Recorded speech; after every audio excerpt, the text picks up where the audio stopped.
Welcome back to the Settlers of Aspera. My Photoshop isn't open. There we go. A D&D 5th edition adventure about 5 wacky ex-convicts running amok on an island, getting into trouble, and helping out some rats along the way. Only starting announcement this week is the next chapter will be on October 19th, Almond's birthday. Fun fact. Well, we know who we're fighting that session. Who do you think the giant snake is? It's just Almond. That's how tonight's gonna end. It's gonna be him staring at you, and he's gonna say, "Maybe I'm stronger than you think I am," and he's gonna go into his second phase.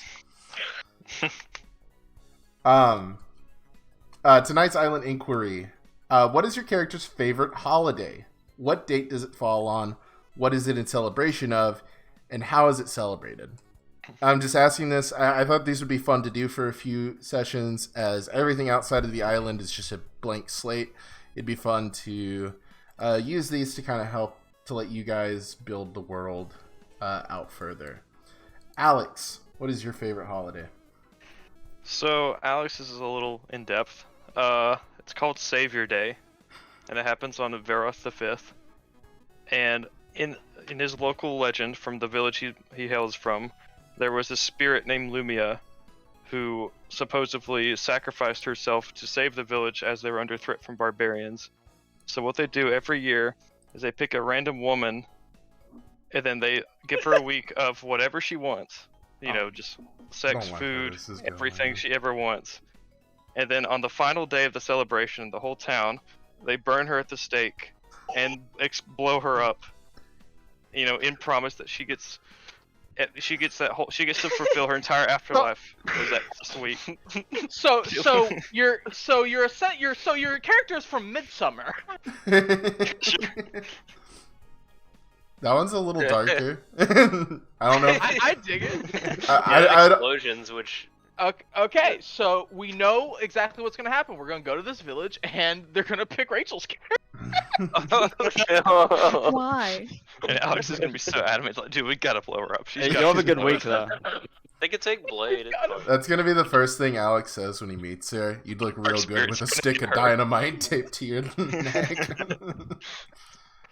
All right, that was morbid. Blade.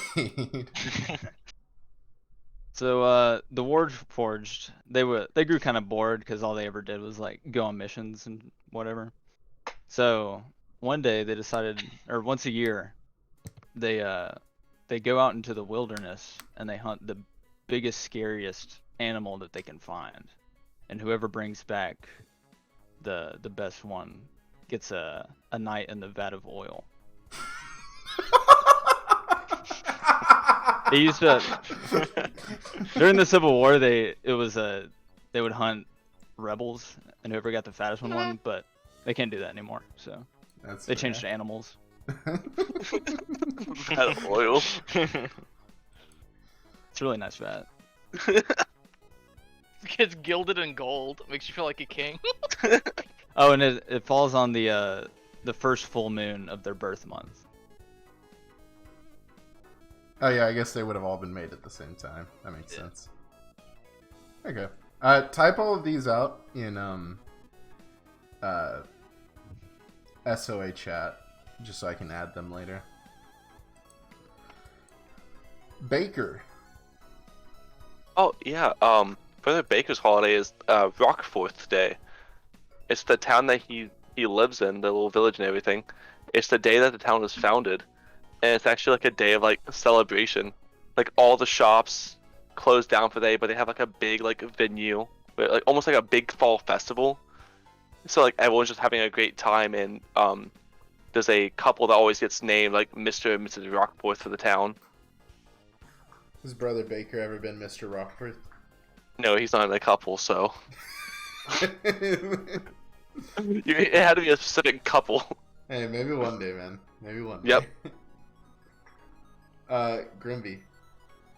So, back where Grimby was from, Grimby's favorite holiday was actually on Veroth the 8th. This was the day annually where the litter of goblins would be born.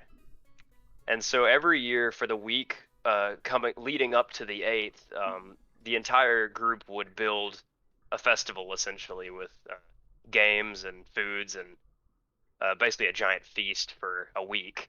And then on the final day, the 300 goblin litter would be born, and everybody would celebrate.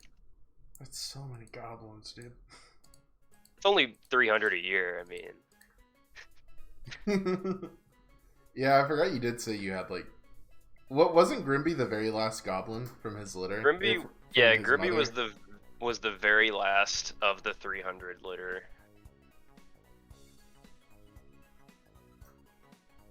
Good on him.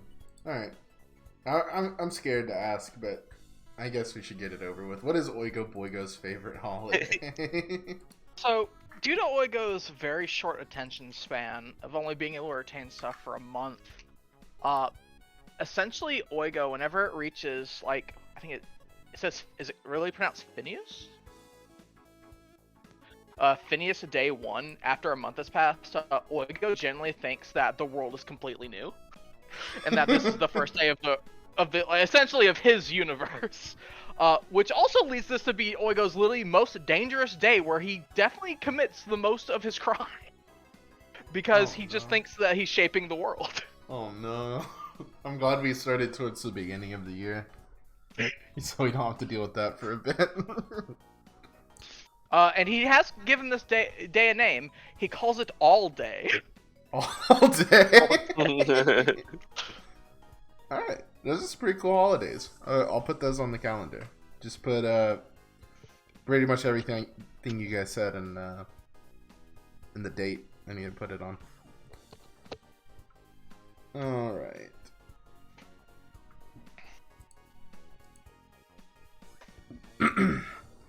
Last week's menu saw our brave adventurers known as the Breakfast Club learn of the Morbai, a group of rodent people living far beneath the ground. Centuries they have survived off the leftovers of those on the surface.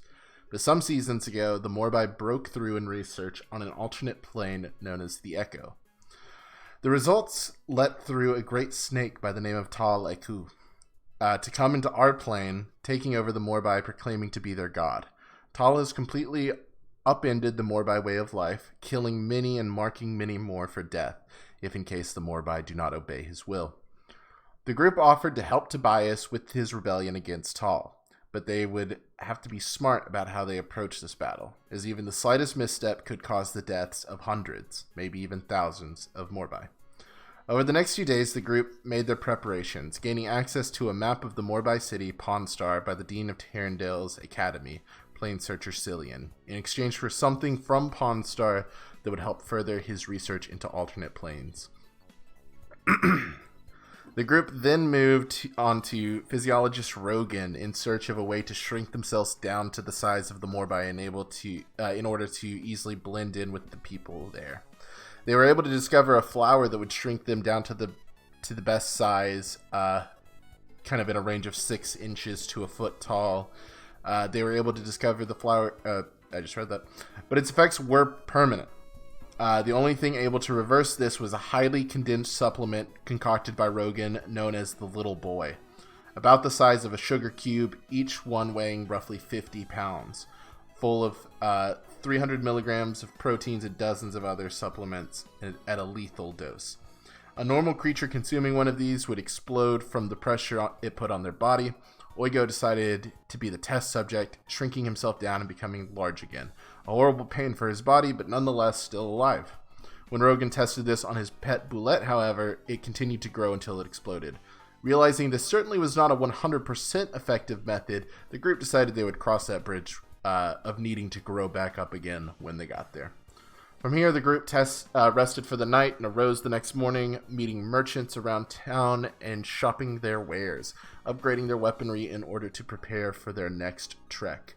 Finding a strange powder in the twin spell shop that they could use to weaken Tal enough to the point he wouldn't be able to activate his curse marks as easily. With preparations made, the group now looks northward towards the Great Soul Tree for passage to Pawn Star. Turn off this island music. It's serious time. Ah, fuck. I don't have links anymore.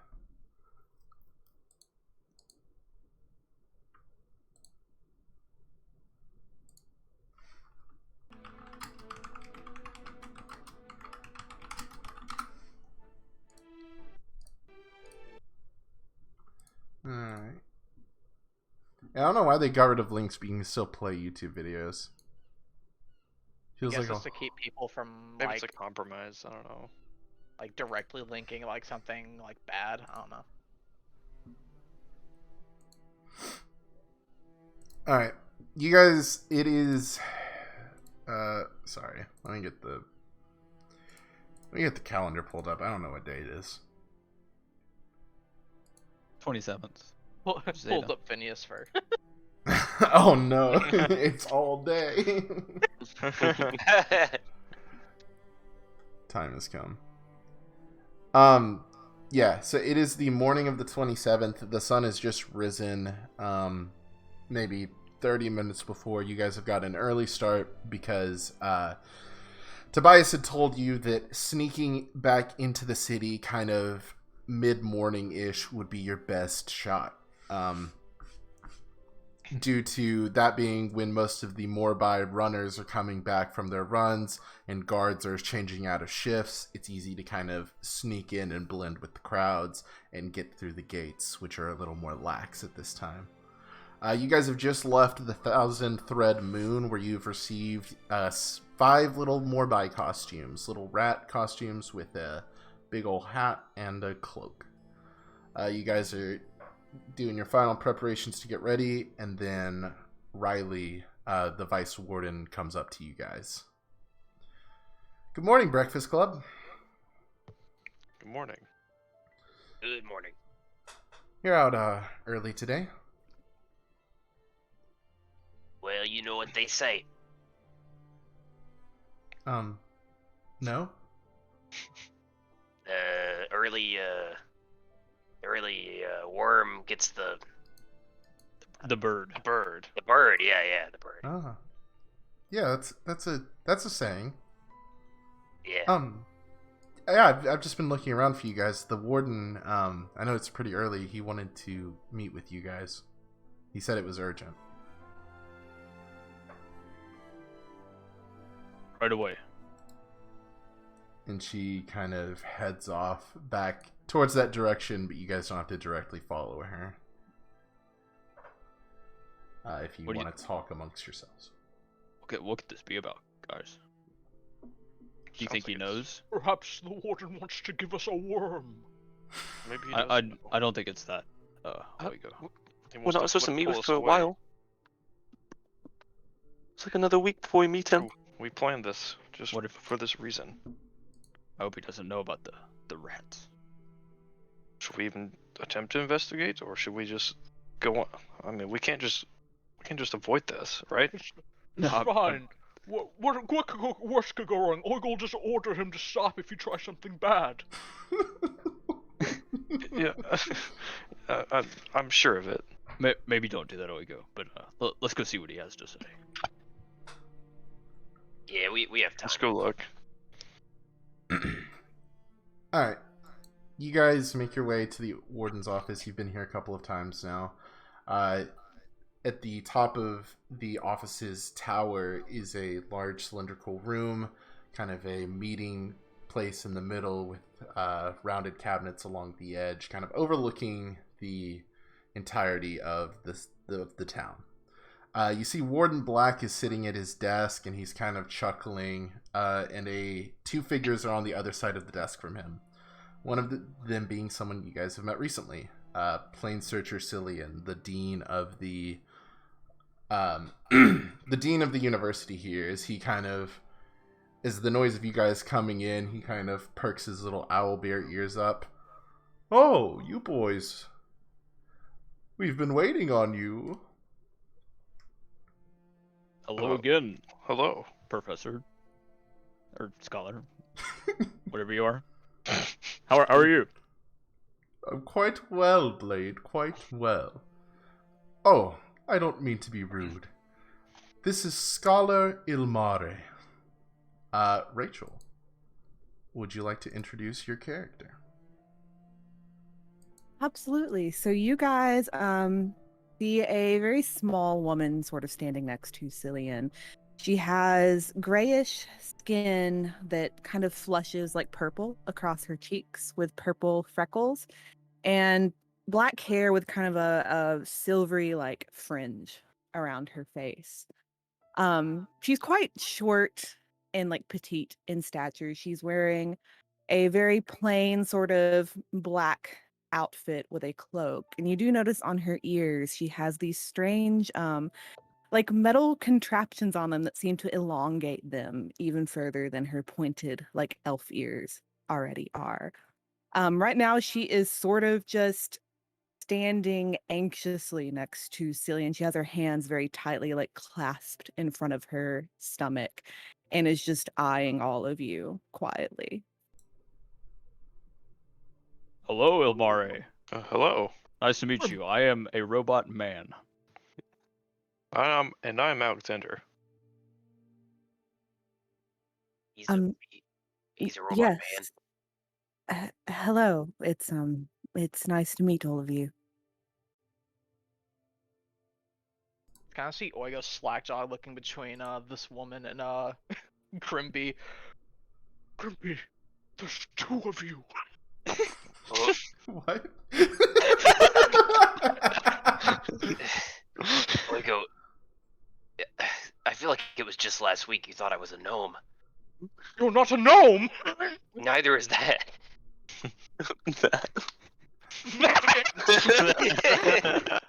Oh no. You look purple. I've never seen a purple humanoid before. You see her sort of like smirk a little bit before like quickly maintaining her composure.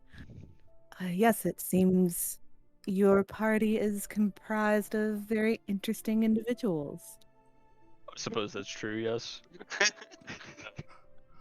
Yeah, we're weird. Yeah. We're quite a strange bunch. You guys what- do have a robot. What brought you here? Oh, well, she kind of looks over at Cillian. Go on. I suppose I will be joining you. At least for the time being. I have some research to conduct, and Cillian here believes that we would be a good fit, I believe is what he told me. Well, welcome I to the see team. what this is. Yeah, You like we're all. breakfast. Oh. What? That is a good question. It is important. Do you like breakfast food? Do I like breakfast food? Yes. Yeah, so what's your favorite thing to eat when you wake up? Oh, I normally just have a black coffee. Oh. No breakfast. Cillian, we do not accept this bribe. Oh, sweet Oigo. I'm sorry, you don't have a choice. Warden Black owes me a favor, and I think Mare would be perfect for you boys. You're quite, refreshing. You've been cooped up in that academy too long, Ilmare. Your father would not be happy with it. I think going out with these boys would be quite good for you. They're quite magnets for the Codex. They've already completed 11% in a little over a week. Oh, 11%. That's quite commendable. Thank you. I suppose, yes, if Cillian believes it's a good idea, then, well, we shall see how it goes, yes? Works for me. Suppose so. As you can see, we're not the wisest of groups. We could use a scholar. Speak for yourself. Right, fellas? We wouldn't spend days wandering around in circles. We wandered the forest on our own. It was rough. Welcome to the team. Blade takes his blade off of his hand and goes up for a handshake. Thank you. I look forward to working with all of you.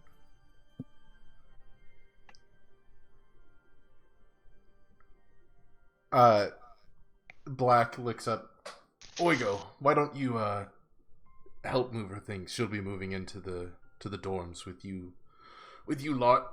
And he kind of points to a section right, a kind of I can't use words. A stack of crates and luggage contraptions for since I can't speak. Right outside, kind of pointing at you to go help move that stuff. It's not far. You guys are right by the warden's office.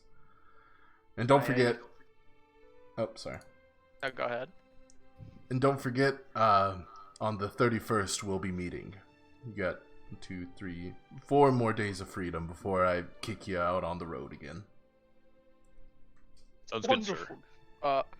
You see, Oiga doesn't even pick up her stuff. He literally just charges at it like a linebacker, like hitting a target, and you just Please see be him careful. violently push it. Oh, no. I can take care of it myself. Really, it's no trouble. Oh, please- he's already please be halfway gone careful. with it. Oh God. Oh no. Don't worry, Oigo's got this. I have many fragile things in there. He's quite nimble, actually. Cillian is just kind of chuckling a little bit. See, Mare, they're very nice boys. You'll have a great time. Thank you, Cillian. Come here. And he opens up to give you a hug. She gives him a big old bear hug. You'll make him very proud. Thank you. And he kind of goes off his own way. And you guys make your way back to the dormitory. As Oigo continues to, I guess, just push it across the ground, push your belongings across the ground, you enter this large 3-storied building. The wafts of waffles fill your nostrils. A few things that kind of jump out to you is increasingly odd about this group in this place. The foyer, this large front wall, is just been smashed with breakfast foods that kind of crudely looks like letters. And as you go through to kind of try to pick a room for yourself, you notice most of the rooms have bed frames but are missing a mattress. As she walks through the hallway, she's careful to like step over any food that has fallen off of the wall, and you see her go from room to room, just looking slightly more dejected with each one that she peeks into, before finally settling on whichever one's going to be like furthest away down the hallway. Oigo, give this woman a mattress. I'm sure you could spare one. Yes, I'll bring her the least soggiest one I have. Why are they soggy? Joking, right? They're not actually. Of course. He's a jokester. Funny man. Uh-huh. You know what they never say? A moist stone never sleeps.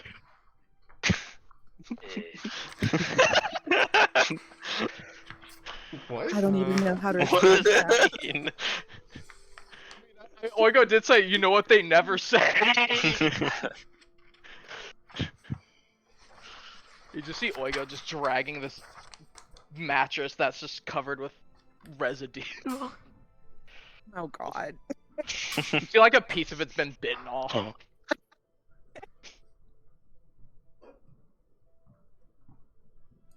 Just like slaps it on the ground in your new room. Thank you. You're welcome. So, breakfast food? Yes. Yes, we love breakfast food. What is the traditional breakfast food for these parts?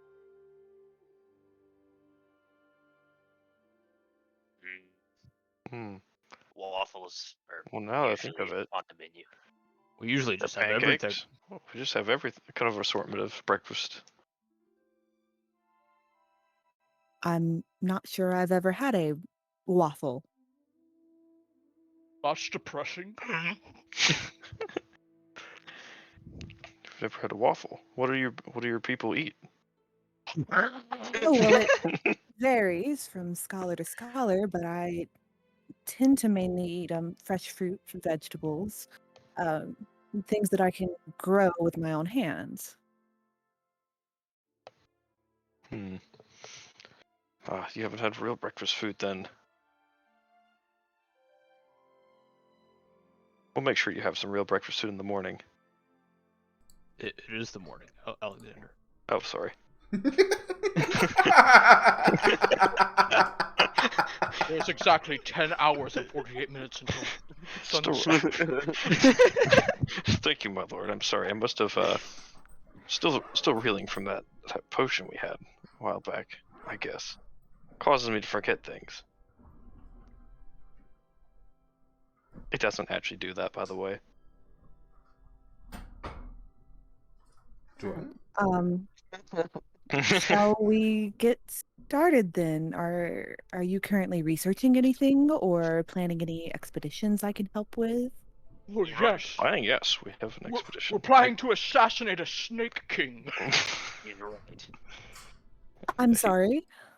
We're going to need you Assassinate to. the Snake King. Can you keep a secret, Ilmari? You said that afterwards. The secret. Secret. This is all moving quite fast, isn't it?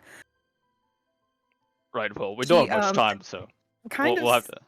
Sorry. You see her like sit down on the soggy mattress that Oigo brought in there and like opens up one of the chests that he I'm going to say very tenderly set down in her room. And she starts pulling out all these little books and vials and instruments and starts like attaching them to this belt she has around her. I'm quite good at keeping secrets. Oh, excellent. What is that? What is what? The tube thingy. The what thingy? Whatever you just got out of your bag. Oh, all these. Well, this is my journal that I take my notes in. This is my journal that I put my sketches in. I have my 3 different instruments here to mimic 3 different types of animal calls. I have these sedatives here for larger animals, sedatives for smaller animals. This helps me stay quiet and hidden in the forest. And she just starts rattling off all these different things that she's like putting into her pouch. That's cool. I have this gun. Isn't it awesome? Ah, yes.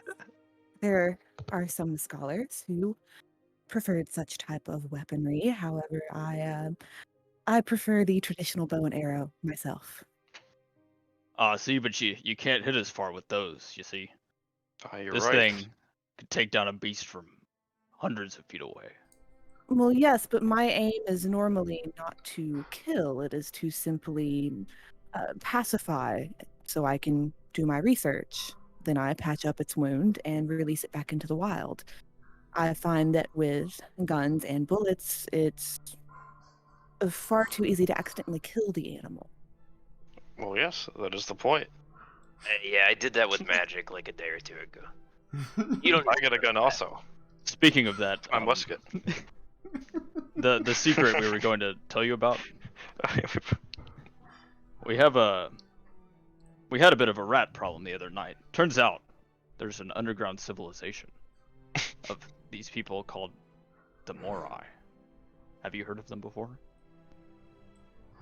Would I have heard of them before? No. No, one? that's new to me. With the codex and hand it over to her. Open to the page of the Morai. Yeah. So nothing is really filled out on it yet because at first it's just the name and maybe an image, and then once you actually complete the page, then information fills in. But you've seen several different people's codex, Mare. Bunch of different pages filled out. You've never seen this page filled out. This is number 2 on the native tribes. No one has been able to figure out where these people are or who they are. But now you are seeing it in these random chuckle fucks' codex. and it says the Morbai, and it has kind of a picture of a little rat man. He's really more of a chinchilla, with a small cloak and a big hat. Oh, they're quite cute, aren't they? Indeed they are. We accidentally murdered 3 of them. Oh, Yes, so now we owe this other guy a favor, and we have to assassinate a king. Yeah. They seem to be taken captive by this snake being. We're not quite sure on all the details, but they seem to have some sort of control, some kind of mark on their families. Kind of like a curse. Yeah, sort he can just kill them if he wants to, like instantly. It's kind of weird, but I see. Well, it isn't uncommon for snakes to prey on rodents in the wild, so I don't suppose it would be much different with sentient species. Very interesting. I'm excited to meet one of them. Oh, wait. Where are they located? You said underground? yes, they're we just under our house or whatever.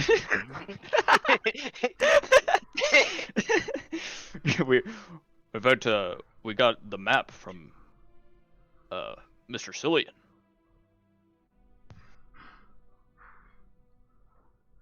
That's his name, right? Yeah. This sentence would sound strange to you, Mari, as you would know, just kind of based on the look of this map, this is probably something that would be pretty off limits to many of the scholars, let alone these guys, let alone being able to take it with them. Cillian gave this to you. Indeed he did. That is interesting. You seem pretty chill about it.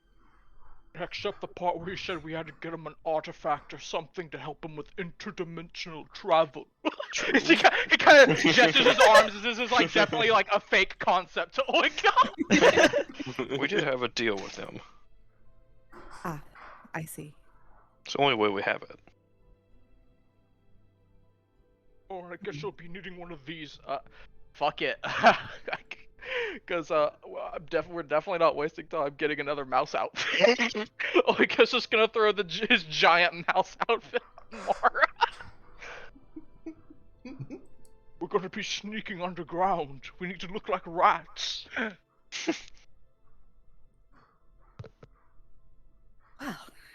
Just getting right to things, aren't we? He tends to be that way. There is a time limit. Apparently, in the next coming days, it's not looking good for the rat folk. Something bad is going to happen. Well, in that case, I am ready to set off whenever you are. You can tell me more on the way. Sounds like a plan.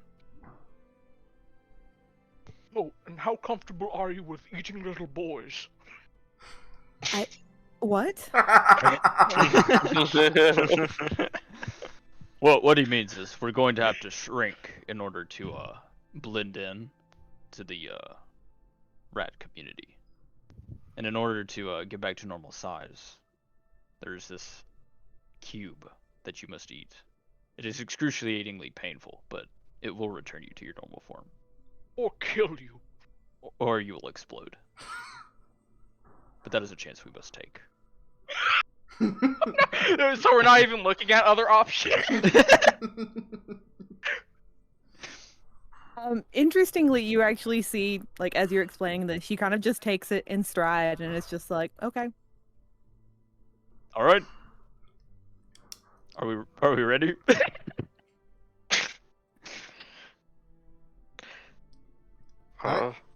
Sure.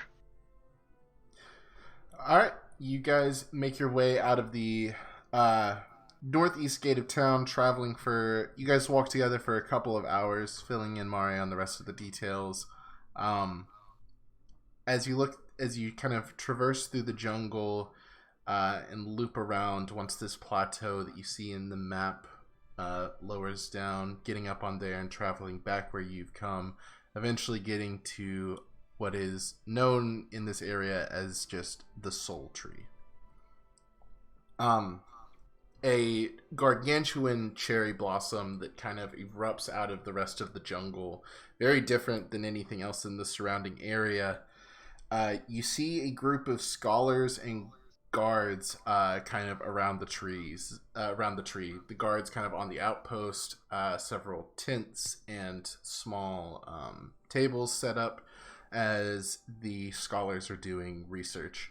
Mara, you would know groups of scholars have been studying this tree ever since you guys arrived on the island, and they still have no idea how or why it does this, but they do believe that the soul tree is what provides the nutrients that make the land around here so fertile. Gotcha. As you guys approach, one of the guards sees you coming and kind of steps up. We're gonna have to stop you there. Nobody but the researchers are allowed any closer to the tree. Oh, I am one of the researchers. These are my companions. They're assisting me. Give me a deception roll.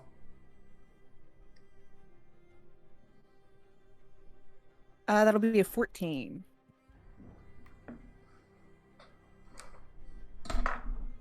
Sorry. Oh shit, everything's falling apart.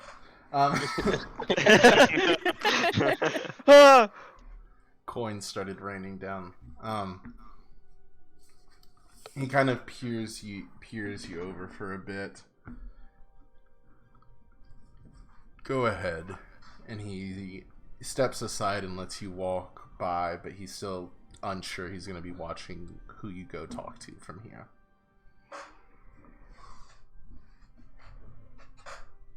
As you guys kind of get a little bit closer, like I said, there's a handful of tents and several scholars kind of around taking small samples from the tree using different instruments to test them. There's a couple of scholars who have formed together a pulley system as they're trying to send one higher up to the tree to retrieve more samples, leaves, and whatnot from higher up.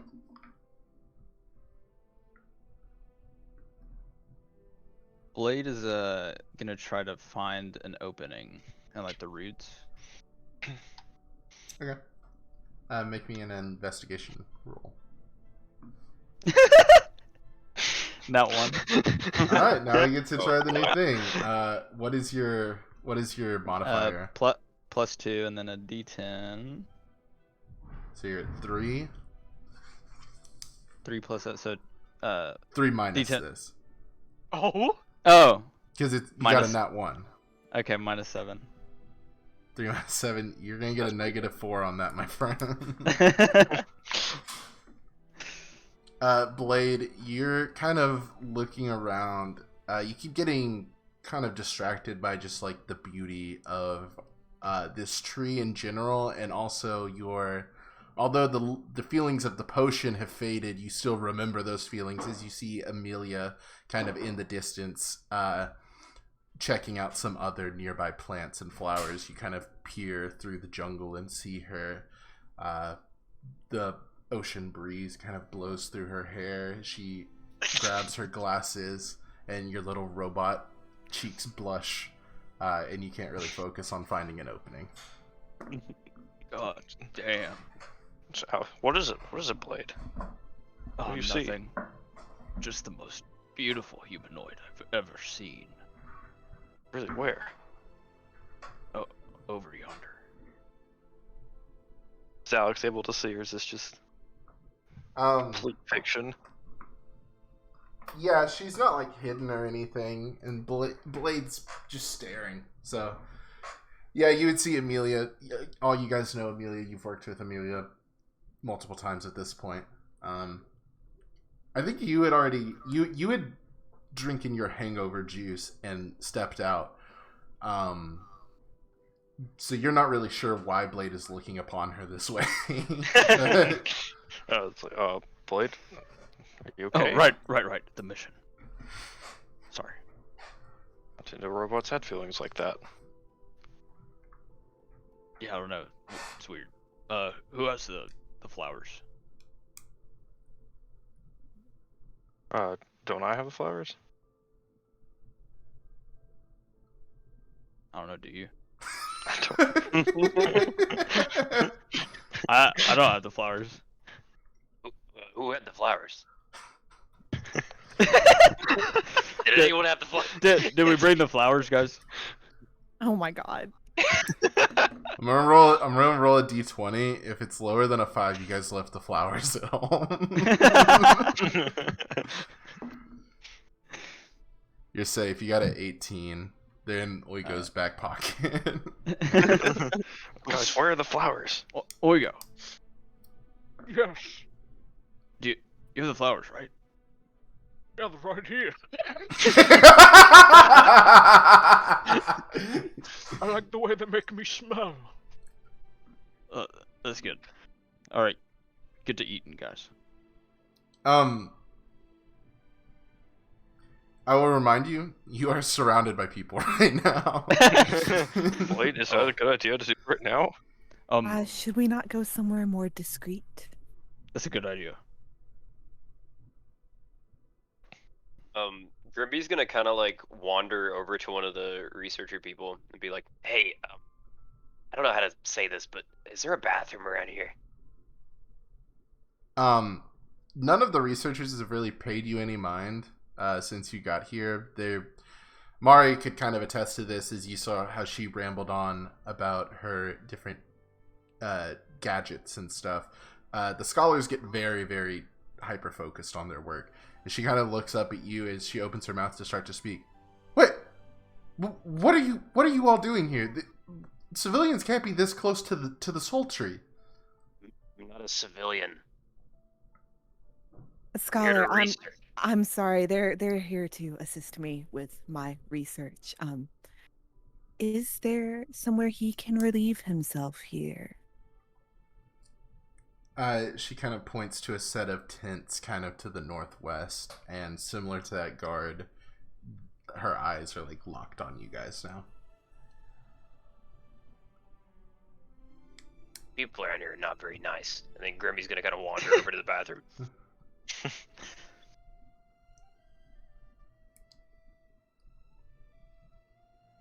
Right, Grimby's in the bathroom. Are all of you just gonna do this in the It's gonna look bathroom? real weird if we all just go in there. I'm not gonna go with them. Yeah, sometimes you just gotta help a guy out. Do you need a bathroom buddy, Grimby? Yes, of course. Okay. Come on. A robot goes with instead. Hey, Blade, do you need help, by the way? You know, oiling, you know. I could use a second pair of eyes to keep guard. You never yes. know what could happen. We are in the wilderness. I've got your back, Blade. Thank you. Oh my god. A robot, a human, and a goblin walk into the bathroom. They don't come back out.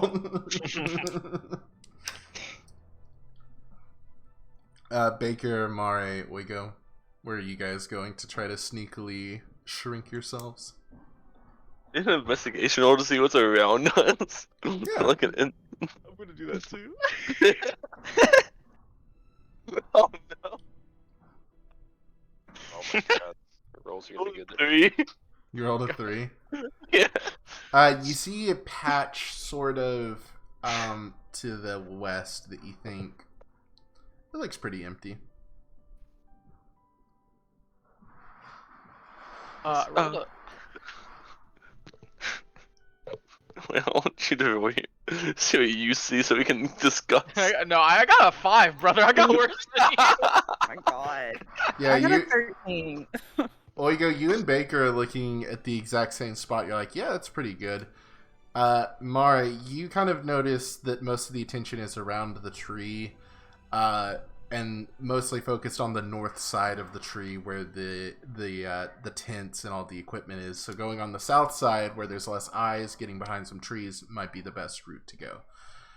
You do notice Baker and Oigo kind of wandering over to the west, and you kind of more alert than the rest of this party, seemingly. At least in this situation that you're more comfortable in. You would have noticed Blade staring at the woman in the jungle and know that she's over there in that general area. Gotcha. Oh, You two you already set off to your little patch that you saw? Yeah, I guess we are. Okay. Well, It's just Oh, we're boy. in groups now. well, nothing to be done. Bless.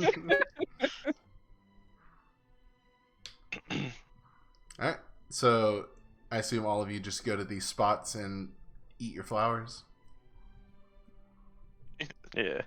Yeah, we're all gonna partake. Alright, Blade, Alex, and Grimby, this bathroom tent is like kind of equivalent to a porta potty. You guys are all like squished in here as you start chomping on your flowers. Whatever your height is, divide it by 10 is how tall you are going to be now. So if, like, how tall is Blade? 72 plus 5, 77 inches. Divided by 10, so 7.7 inches. Yep. So you guys do that. We'll get back to how you're going to get back to the tree from there. You also didn't actually find any openings. You just kind of gave up and went to eat the flower. We'll find it later. It's fine. We don't have the entrance. We just decided to shrink. Irreversibly shrink too. You can't go back and like talk to people now. Mara, you go to the south, kind of find a little grove very much hidden away with your better investigation roll, and you eat yours. And similarly, it's kind of a strange experience because it's not just your body, it's everything that you are holding or is attached to you shrinks down with you for some reason. A very unnatural process. It feels very magically enchanted in some way. Interesting. Well, she is now 6 inches tall. Baker and Oigo, you guys, why is it always you two together? You guys head over to this little opening in the woods. You kind of get behind some trees to block yourself from the scholars and guards directly around the trees. But as you eat your flowers and you begin to shrink, you just hear a gasp kind of behind you as you look up and see Amelia is just kind of like mouth agape staring at you. Brother Baker, it appears we shrunk. Oh, how did this happen? Oh my God, guys, are you okay? What happened? Yeah, we're good. You should leave us alone, though.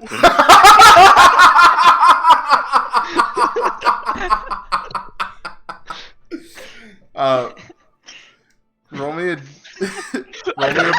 roll me a persuasion check at disadvantage. Oh no.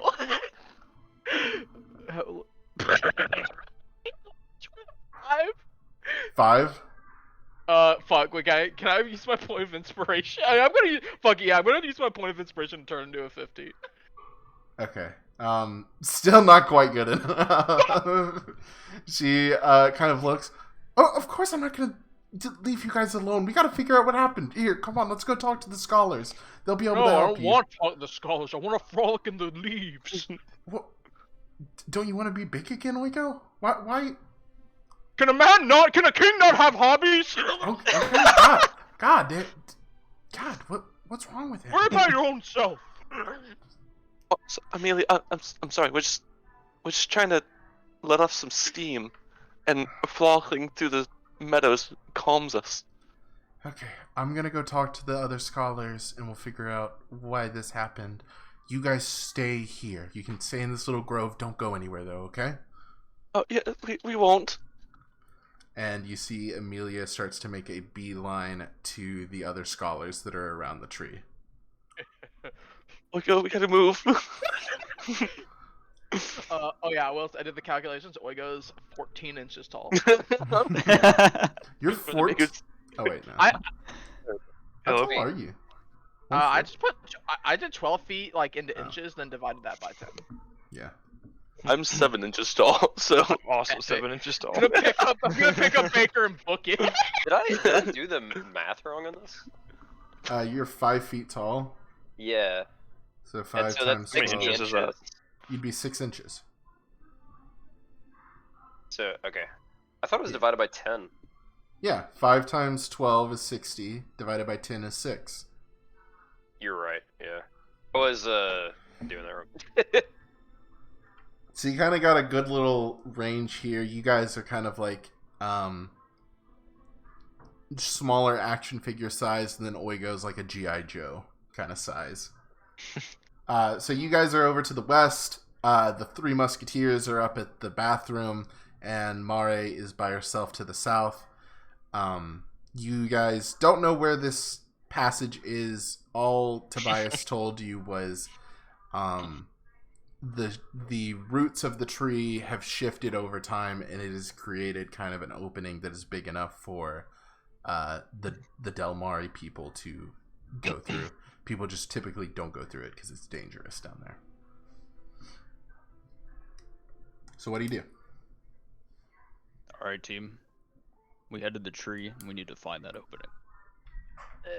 Did anyone decide to check prior to the shrinkage? I tried to, but I was distracted. No, we're tiny now. It should be easier. He's got a point. Yes, that makes sense. Think like the tiny man. Blade, Think like the rats. you're the robot guy. You should lead the way. Go ahead. Go ahead. All right, Go fine. Blade. You're But just gonna start like pushing him. Yeah, We- push we him need out of to- the bathroom. We just stick together. Don't get caught. Then Um, Blade's gonna leave. Sorry. I just need to ask, are you guys wearing your I've been saying Del Mare, that's the hippo people. Have you guys been wearing your Morbai costumes, or are you still dressed as yourself and have those kind of in your pack ready to put on whenever? I don't think I've changed yet. I haven't changed either. Yeah, we did. Yeah. Okay. We're just gonna wait. There is one other thing I meant to ask earlier. Before we get too far into this, which one of you has the map of Pawn Star? It's in the code. I believe that was fake. It's in the codex. Oh, jeez. I was Okay. gonna say also, I'm pretty sure Oigo also like scanned us of both the people that know it. Yeah, Oigo knows it. Yeah. Only for a short amount of time.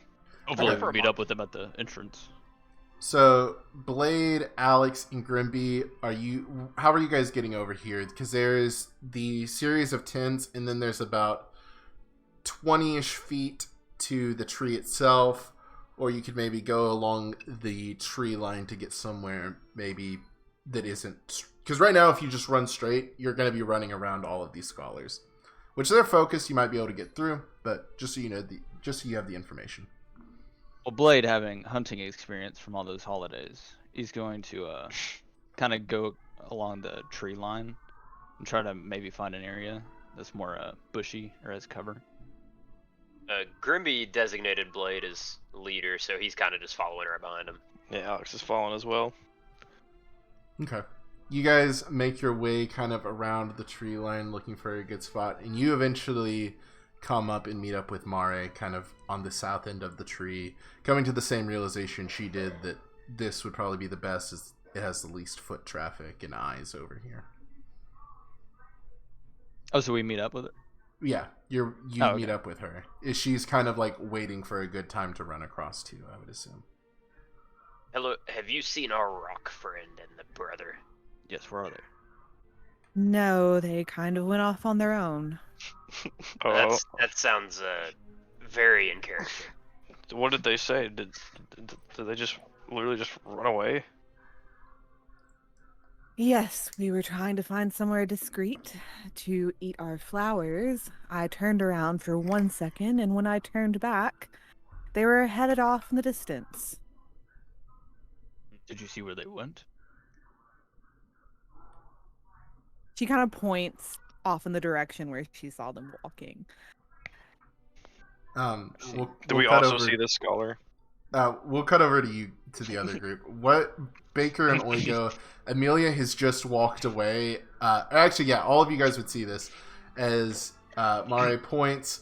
You see Amelia is looking at the ground and talking, and then begins to walk towards the scholars. And Baker and Oigo, Oh, no. what do you guys do? Grab Baker and run. All right. I'm gonna be opening the codex, like trying to find the map. We need to. This is too much. Okay, so yeah, you guys see Amelia walking towards the rest of the scholars, and little Oigo and little Baker running across the grass, beelining it for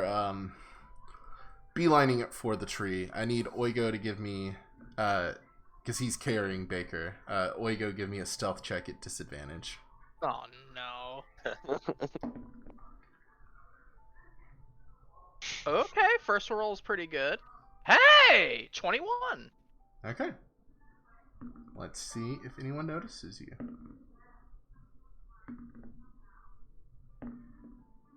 Okay. So out of about the 8 scholars that are around there, a lot of them are very focused on their work. You guys are just beelining it. The rest of the other group kind of towards the south. You guys see 2 more scholars kind of look up and like raise an eyebrow and kind of like drop what they're doing as they see 2 little people running across the grass.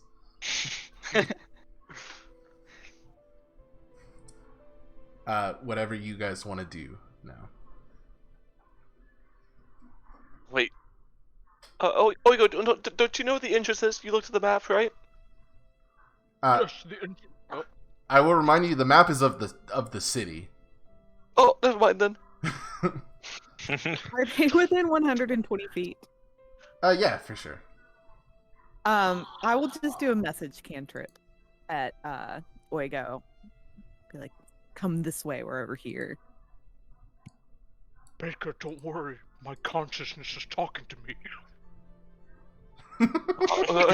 Sorry? Oh, was that? no.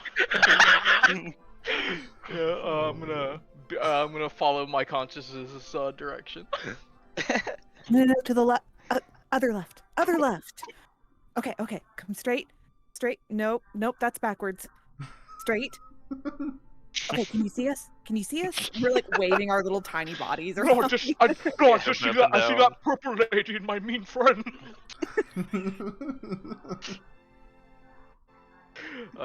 Goal's just gonna run over to the group of Baker.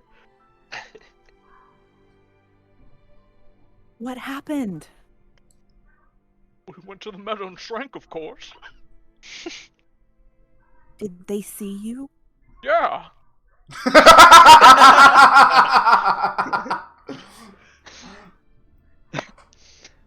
We need to get into this tree quick before we rise any more suspicion.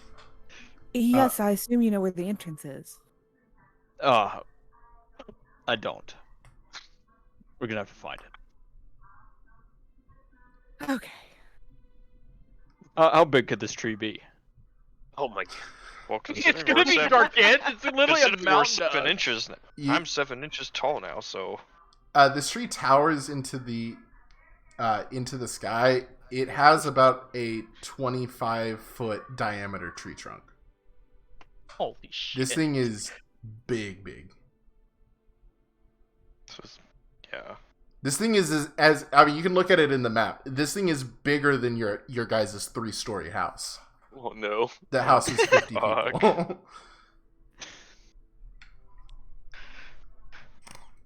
Around this time, you see Amelia, the scholar that said something to Grimby, and the guard that said something to you, Mare.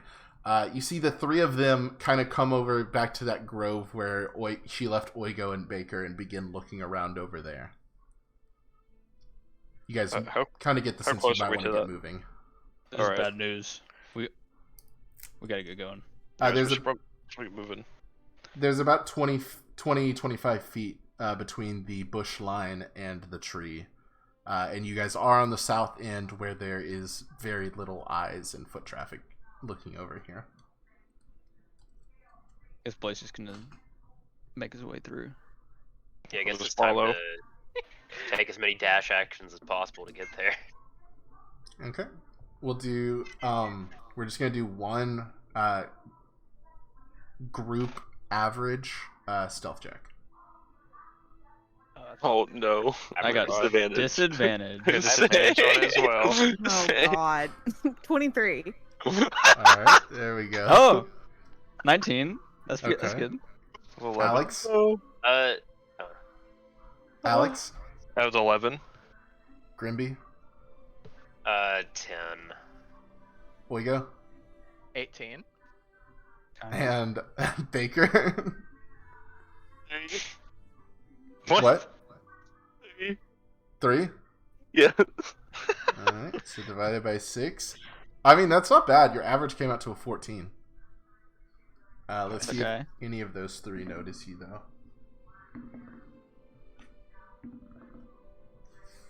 Amelia is just like basically like peering through all the blades of grass looking for you, but the scholar and the guard just immediately turn as you guys start to run out and catch eyes on you. You see they get kind of, you get to the tree right as they start moving towards you guys, and I assume you guys are just gonna run along the base until you find an entrance. Yeah, and while we're running like along the base, Grimby's gonna try to minor illusion our group running the opposite direction. Yes. Yeah, we are super Yes. tiny. Oh yeah, damn, that's actually really good that you're tiny. Okay, Minor illusion. Yes.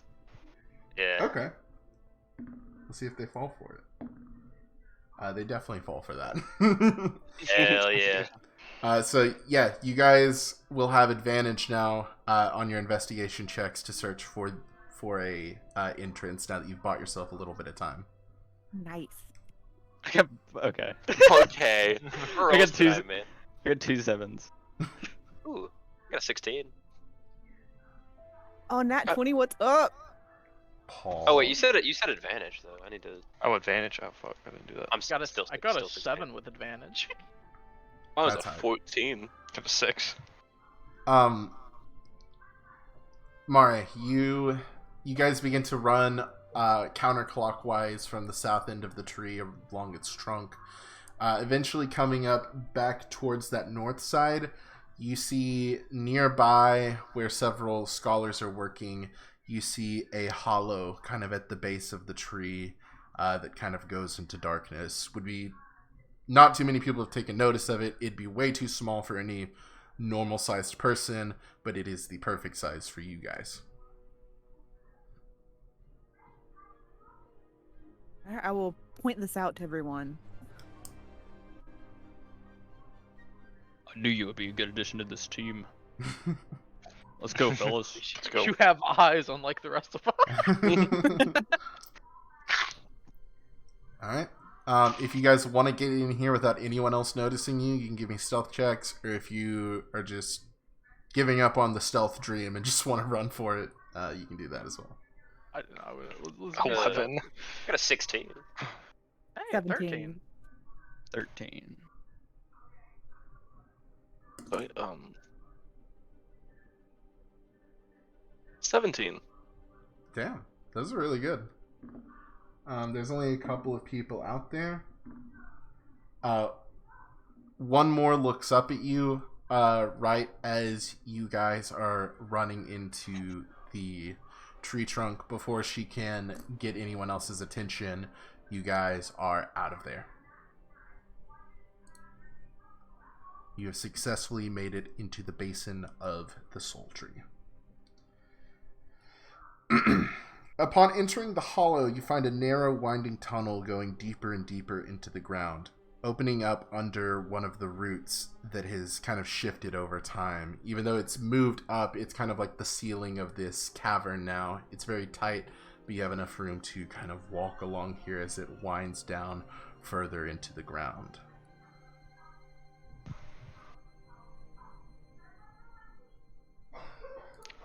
If you guys want to talk about anything while I change the music, go right ahead.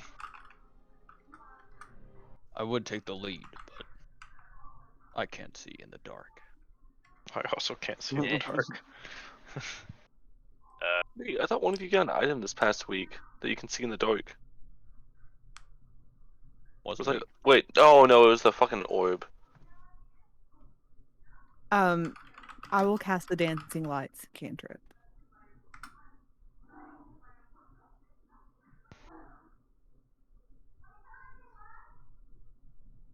Can you complainers see now? Is that better for you? Hey man. Not cool.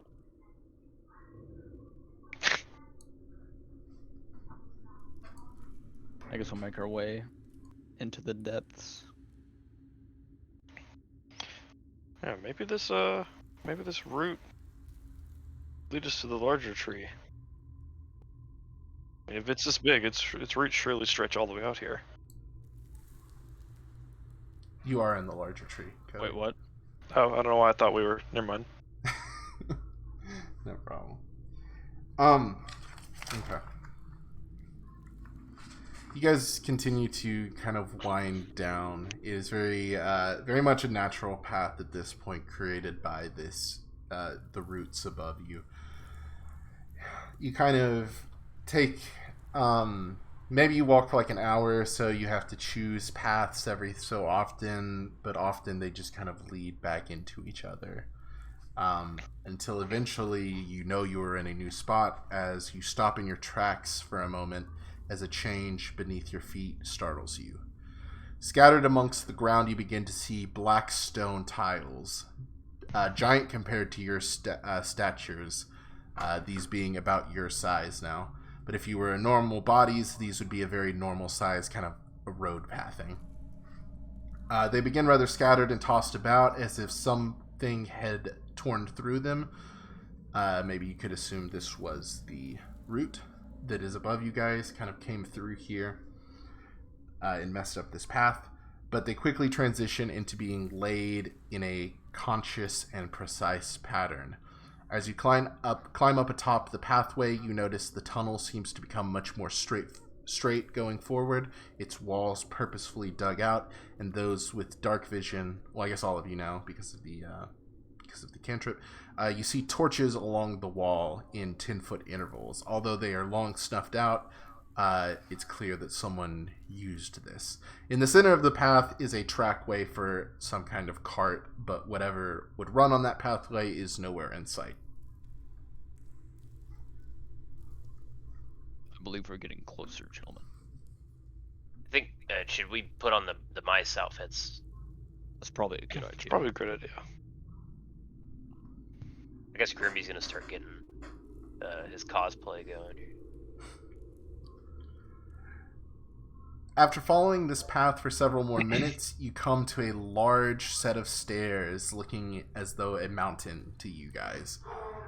These stairs are as wide as the path before you, and they host the same rail tracks running up and down it.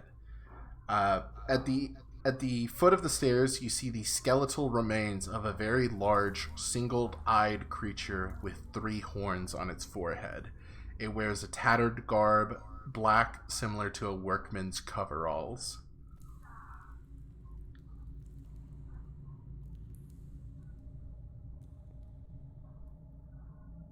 That can't be good. So I guess we just gotta make our way up the staircase.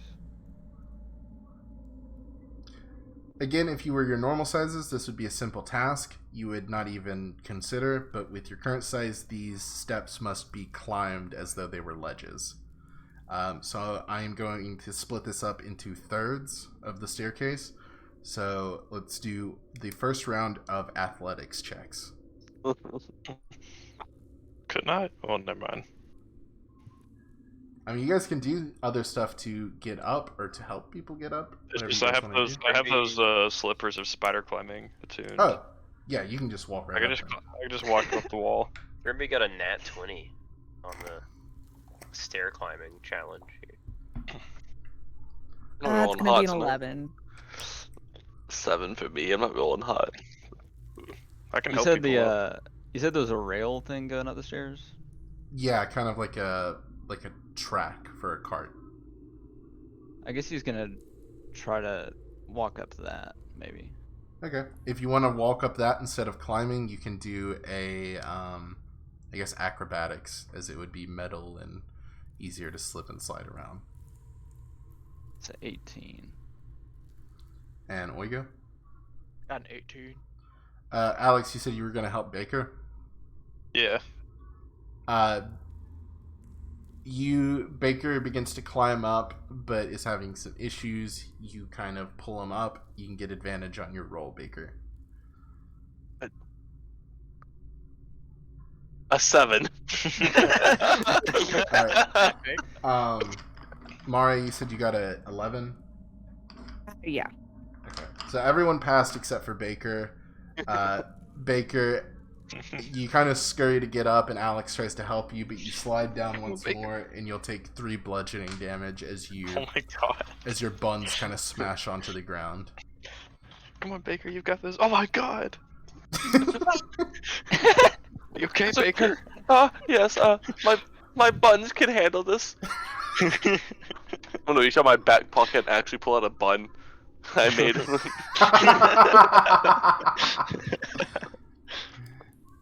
Alright, so the rest of you are on the second set.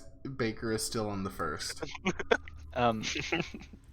We can. So Blade is gonna reach into his bag and pull out a rope. He's gonna tie it to the rail. Okay. And then like throw it down.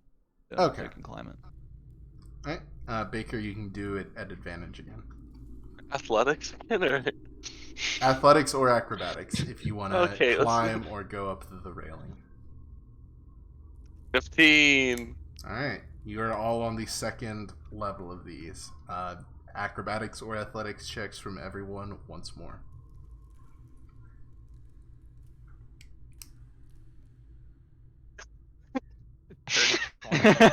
Do I gotta help him again? Oh, I couldn't. I'll help him. Okay, I'll help him. Blade's just gonna untie his rope and tie it back when he gets up. Alright, Alex. Do I need to do it again, or I didn't have Yeah. those?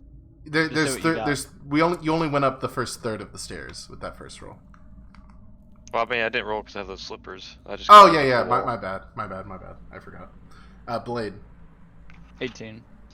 Okay, you're good. Baker. Crit fail. Oh wait, let me do this again. Let me roll the D10. Oh no. We need to go hiking with Brother Baker. -6. You're gonna take 5 bludgeoning damage this time as you land on your neck. Part 1 of the mission: Brother Baker dies on the steps. Grim. Question: I rolled a nat 20 on that first one. Was I supposed to roll a d10, or did that matter? You could, but the DC was so low for that one, like you had already well past it. Well, I guess I rolled a 9 on the second one then. Alright, you will also fall down unless someone's gonna help old Grimby. Help old Grimby, dude. I'll grab him by the scruff of his neck. Right. So that's just advantage then. Yeah. Alright, we'll try that again then. That's way better. That's a 19. Okay. And Mario? 7. Alright, you will join Brother Baker in his tumble down unless Blade or Alex want to help you. Yeah, I'll just Yeah, sure. retie Should have reached down.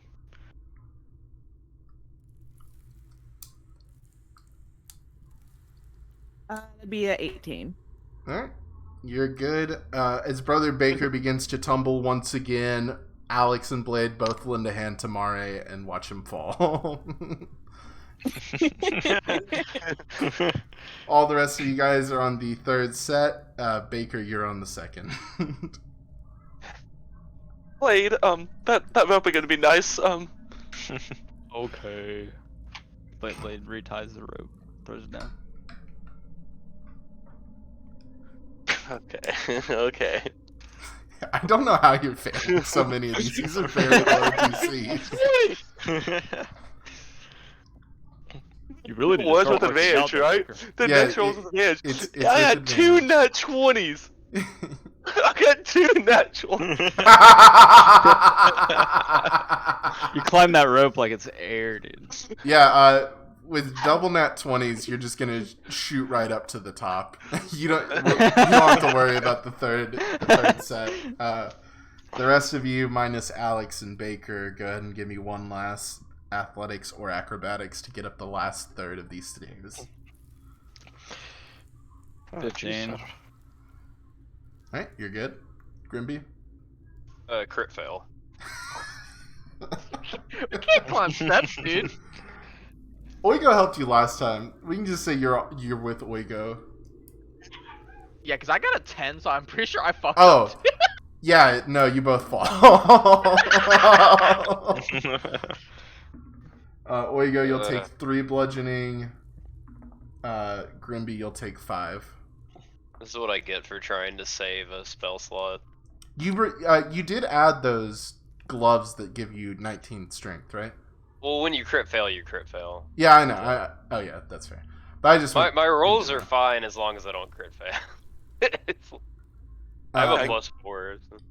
Can I get my Ways of Wood of Encouragement from the top step? Yeah, go for it.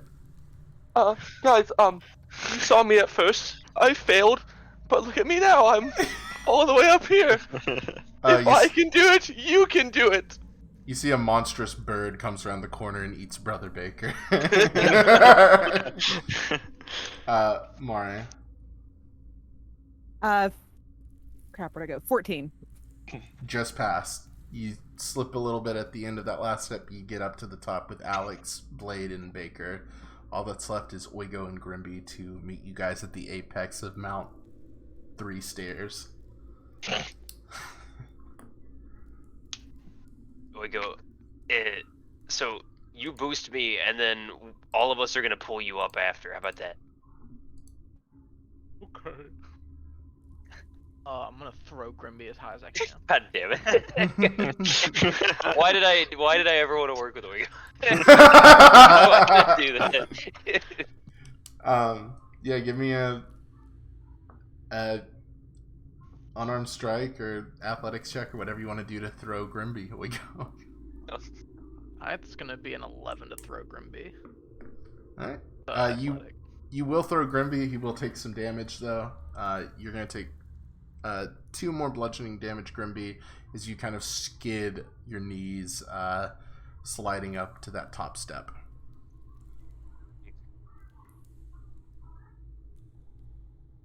All that's left is you, King Oigo. Who's the strongest of us? Somebody hold my feet, and I'll grab him if he starts to fall.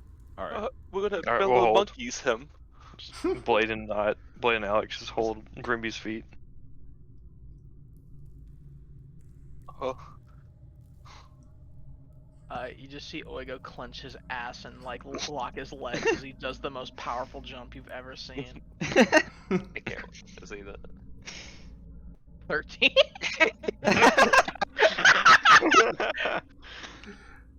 Oh, wait, if they're helping me, can I do it with advantage? I forgot. Yeah. You have them to swing off of. Yeah, I only got a 13. Oigo leaps very high in the air, but does not make any momentum forward, so he just comes right back down where he was. That's pretty cool, right? Try again. You got it this time. Come on, Mike. You got this. Okay. The Oigo slap himself violently, getting to prep himself for this. Use those legs.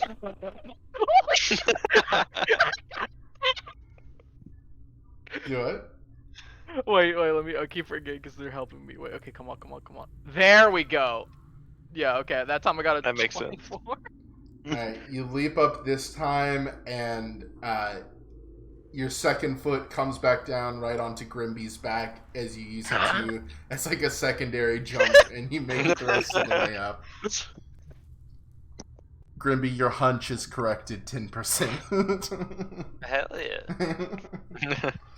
Alright. From here, everyone who has not already, go ahead and open Owlbear. Just imagine we turn around and there's like 100 more steps going up. Oh god. That's what I was waiting. They get bigger and bigger with each. This entire session was just climbing. I'm just like, guys, why don't you just get spider climbing boots? I can't wait till you guys have to go back because you didn't loot that body at the bottom to get the secret key. Also, no, you didn't take a rope whenever you went up the 3rd step. Can it be implied that he just untied his rope? Or did I leave it behind? No, he didn't. No, you just left it. You Alright. didn't do that. Aren't you worried Alright. about getting Oigo up? Alright. Also, Kobe, we have a bug in the ice cube if you want to use it as your your Also, I as your think class. while he's setting this up, I think I've made On the 4 way. clips so far, and 3 of them are Oigo moments. Well, he goes an icon. You want to guess whose character moment was? It was not Oigo. The one. Any guesses? Wait, what'd you say? Any guesses on the one clip that is not an Oigo moment? On who Oh. it was? There was one that wait. cracked me up earlier. I can't remember what it was. I'm gonna guess Baker. It was Baker. Yeah. Was it the buns? It was the Buns. Yeah. What can we say, dude? We're the comic relief. The hell was that? Dude, I told Kobe there's a bug in one of the ice cubes, and Kobe's now in the like living room, already have it like putting it in a bag. Like, he's sitting on the couch right now with the ice cube tray in front of him. Ice cube bug. I don't know how did the bug get in there anyways and die? Whatever. I need that. I don't know, man. How'd a hummingbird somehow wind itself up in my room? What? There's a hummingbird in your room? No. This actually happened like a What? couple weeks ago. There was a hummingbird that was just in like the upstairs of our house, and it was like in my room, and then it went in my dad's room. Austin, we just need like I just need like a highlight recap of your life about stuff that happens to you that's just random as fuck. There's Yeah, that one I've had a lot time of your like questions. ceiling fell in. Yeah. Recently we paid a dude $300, and so you know those like giant hedges we have in the front of my house? No. Oh, well, we have giant hedges in the front of my house. And we paid like a dude $300 to do it, and then like he ripped them out, but then he just left them there and never came back. That's right. I told you I'd come back later. Alright. So I didn't have time to make a full map myself. I edited this one a good bit, but shout out to Wonko on Incarnate for making the base version of this map. Upon reaching the top of these stairs, you're greeted by a large open room, black crown molding amongst the corners of the arched ceiling and its walls, as well as some ornate pillars and crumbled remains of large statues litter around this room. This space was very evidently important, as much details were put into it. To your north, you see a small room with its door open. To your left, the tracks that are going down the stairs kind of go up a little bit and curve to the left and go to a large double-sided steel door. And to your south, you see another room, but the door is closed. I'll have a token. You don't have a token? Play it, Alex. Someone threw it into the void, because there's definitely a Baker token at some point. I loaded in and he didn't have one. Oh, yeah, he is in the void. There you are. Oh, Oh, brother, I what got happened? lost in my head first. Got lost in my head for a second. My bad. Guys, no throwing Baker into the void. Just a reminder for when you try to interact with stuff in the dungeon. Remember, this is a dungeon sized for a normal sized person, and you are 6 to 12 inches tall. Oh, so we need to be a lot smaller, or think of ourselves a lot smaller. Yeah, you can size yourself really small if you wanted to. If you want to on Owlbear, it was just I just left him normal for now. All right, so you got north, west, and south. I like Big Grimby. Yeah, originally I thought Grimby was like 2 feet tall, so I thought he was going to come into this dungeon without even having to eat his flower, and he was going to be the big guy for once.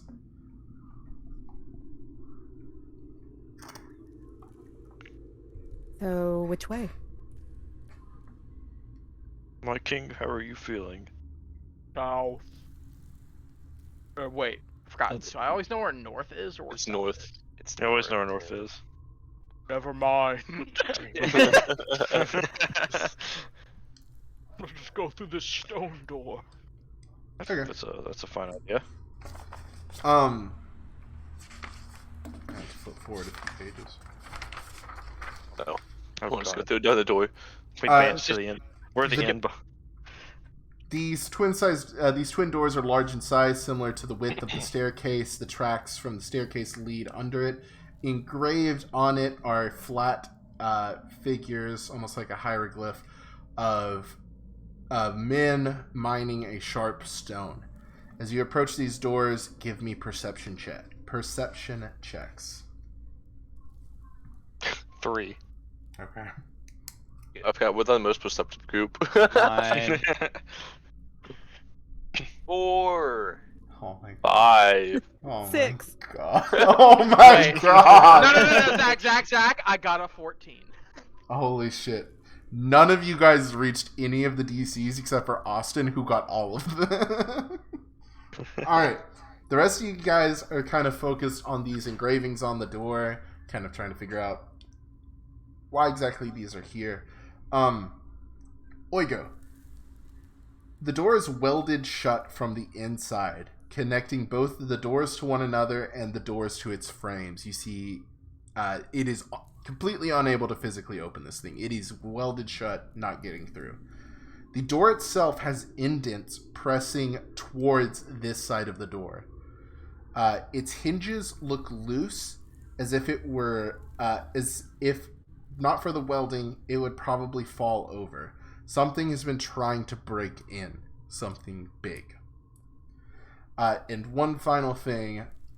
Again, the rest of you guys are just kind of amazed by the room. You haven't quite thought of this yet.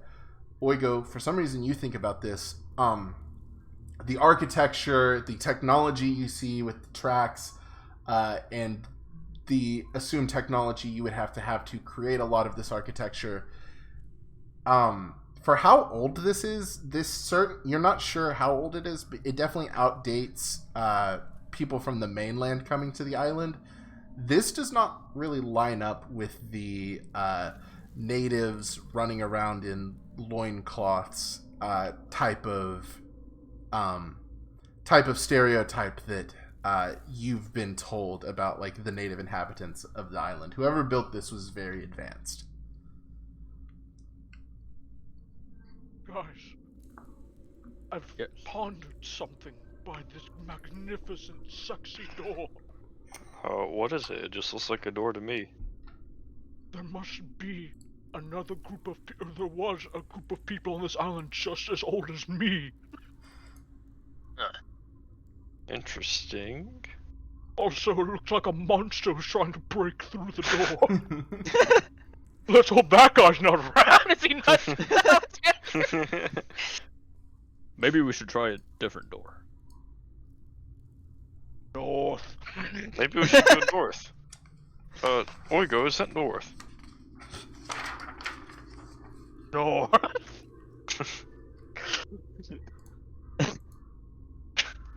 Had to recalibrate. He's not used to being underground. What? Even there's a rock. You know, it's magnetic. His GPS is off. He's going through a tunnel right now. Yeah, there's getting interference. Oh. Okay. Alright. As you enter through the doorway of this room, you're greeted with a single office.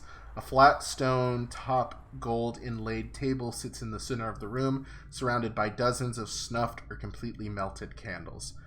A brittle skeletal remains, similar to the ones you saw at the foot of the stairs, remains of a large humanoid with a single eye and a single horn on its forehead. Coated in dust and cobwebs, it sits in the chair, wearing black robes. Sitting in front of him is a dusty journal, as well as several loose papers stacked that look like some sort of order request. Can someone reach that journal? Oh yeah, I keep forgetting, like, this is all proportionate to big people, so I can't. I was just gonna grab the skull, but it's literally just like a fucking giant. Yeah. Did you say a skeleton with one eye? Yes. Marvok? Yes. That's it literally is what I was thinking. a skeleton with one large single eye socket. and a horn on his forehead. Is there anything in the eye socket? Nope. Oh. All of his skin, organs, everything has decayed. You can tell this thing has been here for a long time. Alright, Oigo's gonna try to scale this like stone slab desk. Okay. Give me an... it's pretty broken down in pieces, so there is like a sort of natural staircase you can take up, so I will give you advantage on a acrobatics or athletics check to get up. 14. Yeah, I mean, that'll do it. You get to the top of the... Yeah, I guess I should have waited to explain what was actually on the table. But yeah, you see a dusty journal right in front of him, as well as several papers that, as you look around, they sort of look like order papers.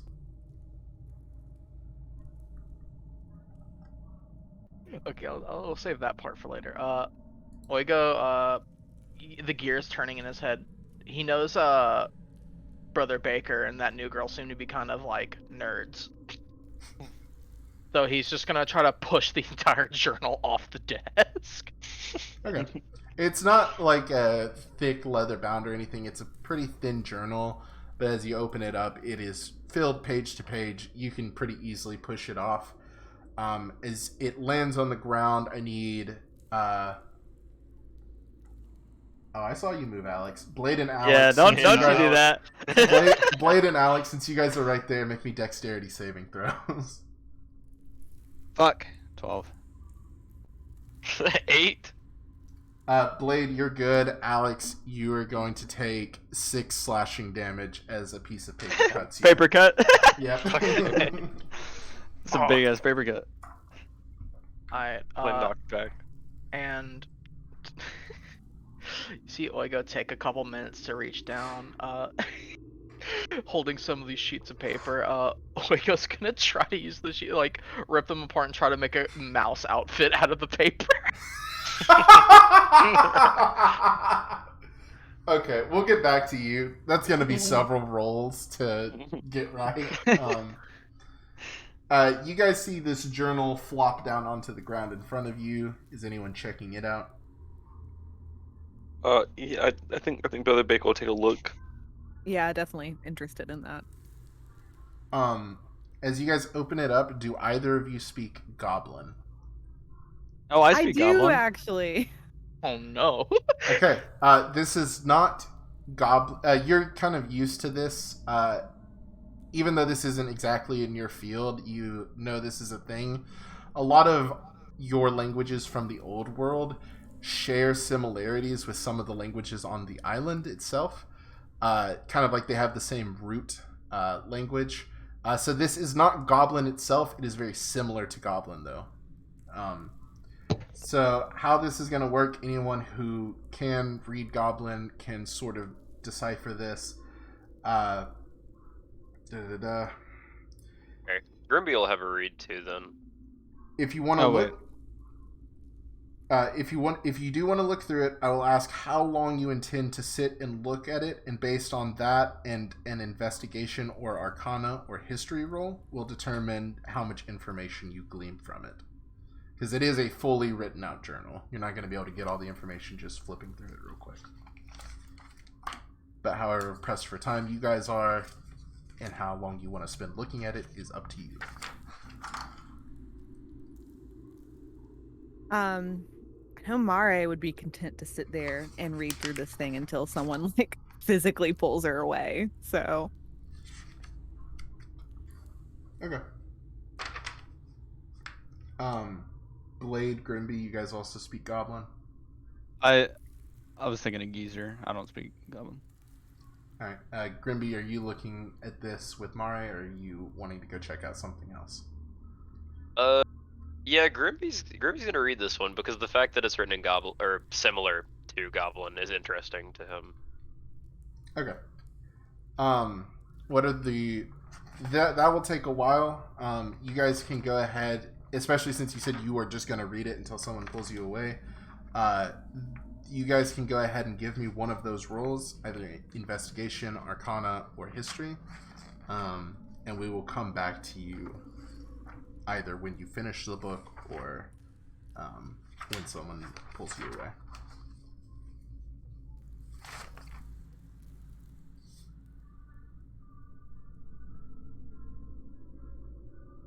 What did you get, Grimby? 15. Mare? That is a non-natural 20. Very cool. Okay. Kong Bong, you're up on the desk doing some paper, trying to make another Morbai costume. Yeah. Okay. I need you to give me a history check. Are you wanting to like do a full costume or just kind of make a cloak and a hat similar to how they would wear? Oigo is trying to do what he thinks a mouse looks like, specifically the ears and tail. Okay. Yeah, history. You're gonna give me a history check. Then you're gonna give me a performance check. Actually, no, performance or sleight of hand, whichever one you want to do out of those two. And then the final one, you'll give me a nature check. Okay. Holy shit, Zach! You're Okay. gonna eat your words. History 16, performance a 22, Holy and shit. nature a nat 20 for a. Holy shit! What's that? A 27. Oh my god. Okay. Baker, Blade, and Alex, what are you guys doing? Is there? Can Blade see anything else? Or in like front a, of him? yeah. You see the guy in the chair is kind of slumped back, wearing his cloak. He died in this chair. Nothing else is really notices pulls your interest in this room. It is a very practical room. Can I just like climb up here and just see what Oigo's doing? Yep. Alex, as you get up, Oigo kind of leans up, and they're not the right color because it's paper, but he has like shockingly good mouse ears, and somehow has created through different folds a tail that will actually wiggle around. But it is I can't. clearly out of paper. Oigo, how did you? Yeah. How did you do this? I'm the king, I can do anything. I mean, okay, but you do realize it's just paper, right? They're rats, they're not smart. You know, I think you have a point. I'm gonna come over this way. I'm gonna ask. Squeak.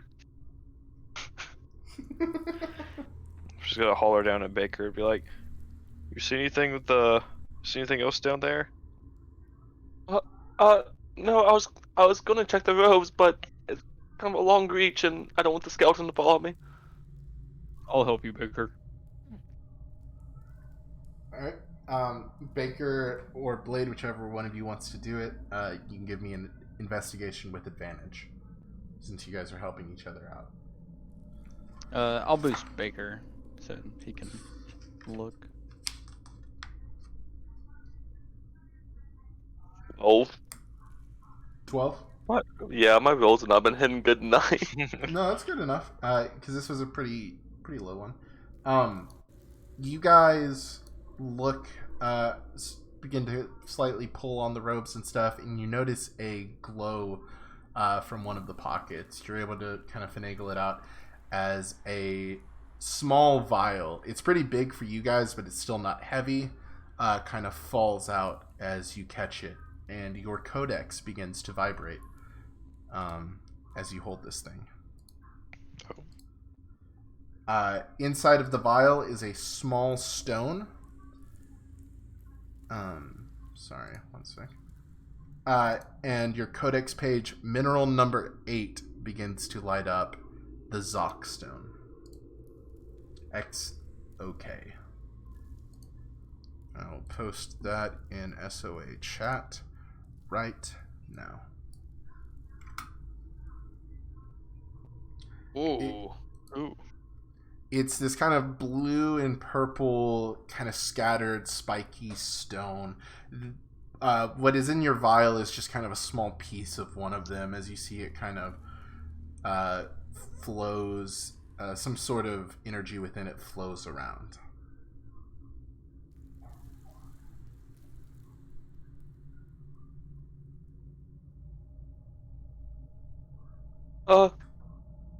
We found a blade stone. Very cool, Baker. Here, stick it in my bag. Okay. This thing would take up all of the room in your bag, by the way. It is not. It is small compared to if you were a normal person. This is about the size of your torso right now. I don't have the unending bag or whatever it is. I think you got that in Dallas's campaign, or did you Oh, get it never- in here?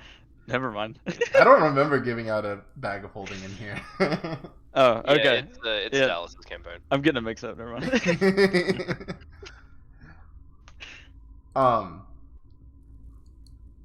Okay. I need to use the bathroom in a bit, so I will do Mare and Grimby's stuff, and then I'm gonna run for a bit. This will probably give you guys some stuff to talk about. You guys, I assume no one else is gonna interrupt them. Yeah, I wasn't planning to. No. Alright, so you guys I will- spend 30 minutes and read through the entire book. Actually, no, you both got over the thing, so it only takes you 15 minutes to get through everything. For some reason, I thought it'd take like an hour or two. My max one was 30 minutes. It's a pretty thin journal. And because you guys got high int scores, you gleam one step higher, so you got it at 15 minutes instead of 30. So I'm going to read all this stuff out for the stream, but I will post them in the SOA chat as I do. North room. 5 minutes. Okay. This was the journal of the foreman of this operation, a man named Persia Holden. That is the man that was sitting at the desk. It seems to be a mine to harness more of the stone, like Baker found in his pocket. Something went wrong and caused the remaining workers to be stuck here. They are completely sealed off any entrance into the mines to keep something out, but have left one pathway available in case they need it.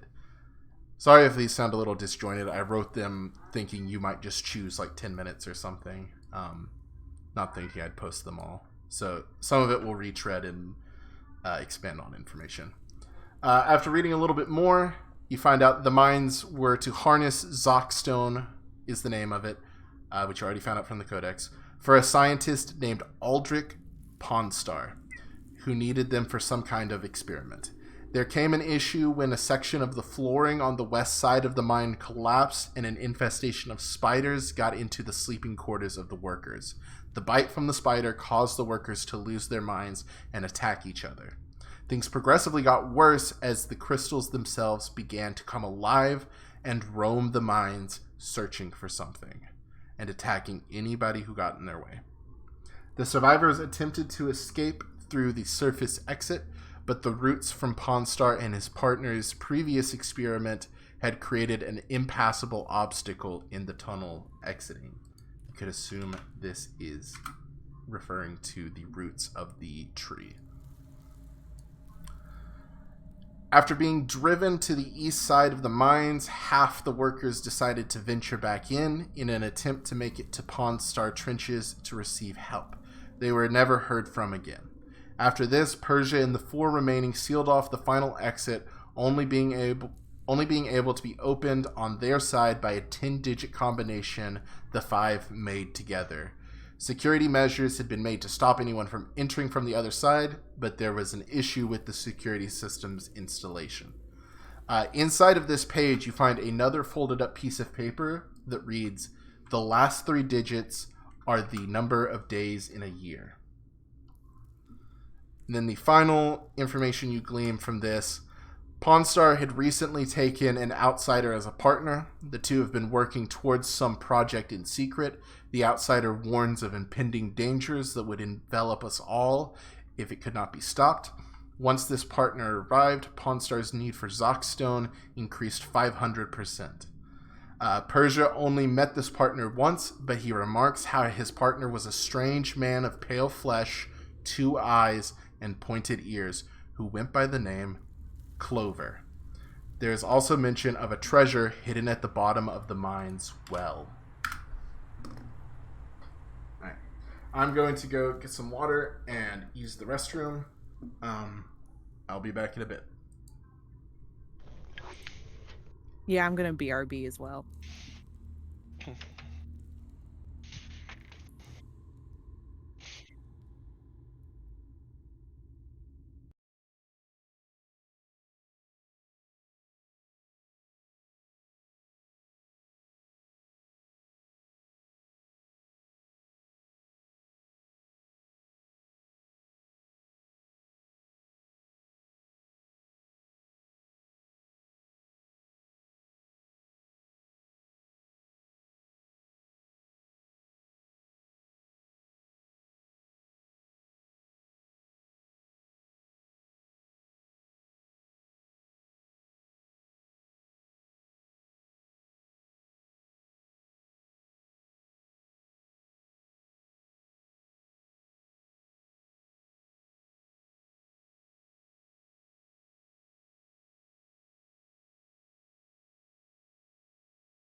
My kittens. Hope she isn't back. I'm still working on something. I assume not. Oh no, is this like a riddle? Well, it's a passcode, yeah. Oh, we know the last.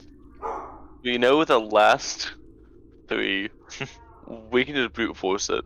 0000350 Yeah, I'm sure there's going to be no consequence for sitting there and testing out that many number combinations. Brother Baker, as you are as you're pondering this, you see a giant shadow cast before you as you turn around and see Oigo wearing this. Load.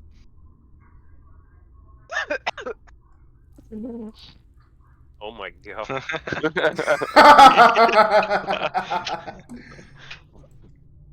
I'm gonna leave that as your I'm gonna update your card to have that as the image for the rest of this arc.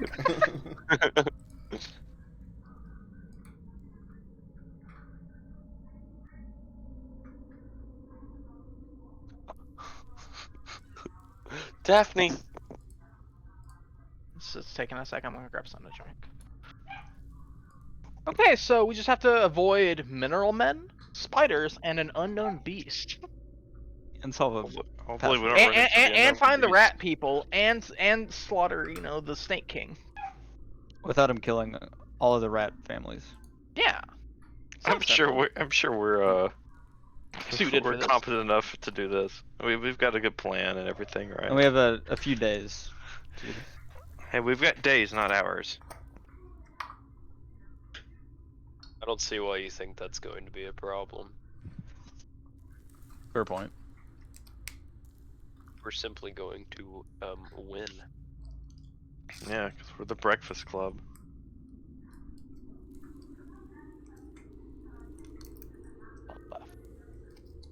What if this little, you know, the Snake King or whatever, what if he just really liked breakfast?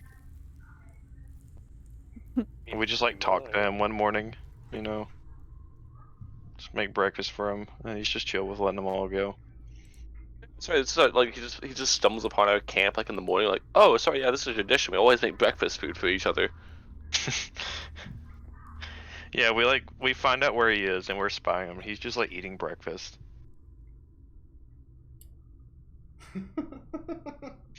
All right. I was denied. I was denied my fun. Hmm? I was making a pot for a pyramid, and Zach put kapow in the middle of it. Ah, damn. I didn't realize that's what you were doing. Oh, you did? Nah, because Oh, I thought I clicked that it was like a few before that, and then I guess it just didn't load. Oh, Like I clicked it after you'd posted the 3 of them. I thought you were just progressively posting. oh, yeah, you're Oh, good. what is this at? It's in In chat. the Twitch chat. In Twitch chat. Oh, I don't have the chat hidden. Here, I'll be right. Austin, No, give me like 1 minute. I have to clean something. I'm gonna choke you. He has to clean something. You made a uh-oh. It's the meatballs, dude. They just get away from you. Yeah. What does he keep spilling? Or in his the coconut meatballs? cream. All that dairy.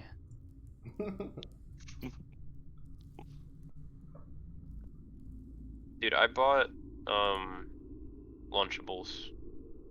Hi. Epic. Which Yeah. ones?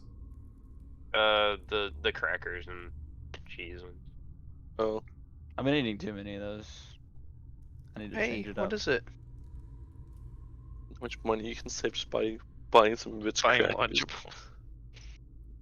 and buying some meat and cutting it and buying a block of cheese and cutting it. You know how much money you can save? Yeah, if you're a nerd. I mean, you can also just buy a giant tray of that. That's like. You know how much Oh. cheaper it is you know how much cheaper it is to Hey, You know how do much it yourself? cheaper it is to go plant some weed outside so you can make your own crackers in your little cracker press and yeah, why I don't you do. Start a farm, Joseph. You know what? live a little. No, I'm gonna do this like just to prove y'all wrong. No, you He's won't. gonna make a whole garden. For like 6 years from now. So you know how to make a Ritz cracker? Yes, I have my own farm actually. You raise like a single pig from like infancy just so you can kill it and make little ham slices. Speak farms. We should all start a farm together.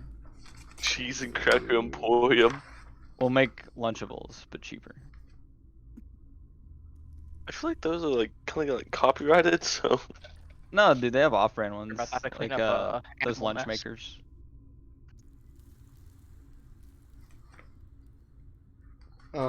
Let's just go to the next room. Austin can do rat things when he gets back. Just because we still got a good bit of stuff too. Okay, you can keep going. Sorry. You're good. So long to walk across the room. All right. So you've fully read through this journal. I assume Mari and Grimby, you guys kind of express highlights of that information to your cohort. Yeah. And I can already see in the map you guys are heading south, except for Grimby, who's just sitting there. Take a second look at that book. Yeah, double check. Make sure you didn't miss anything. Alright. Square tool.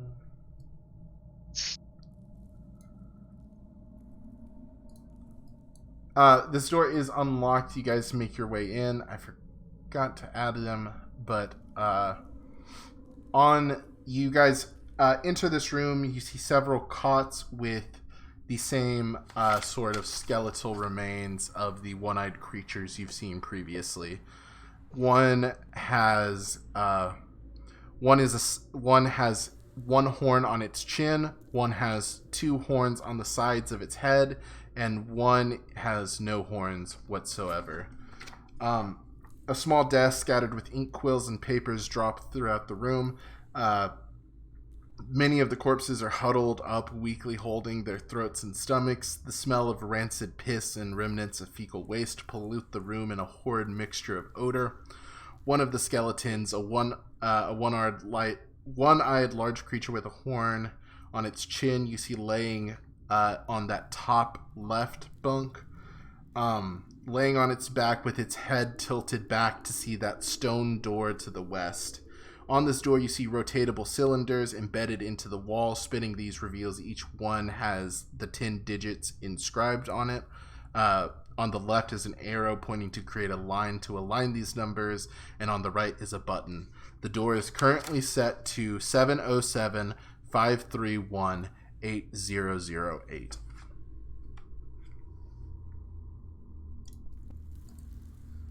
I'll put what it's currently set on in there. Oh.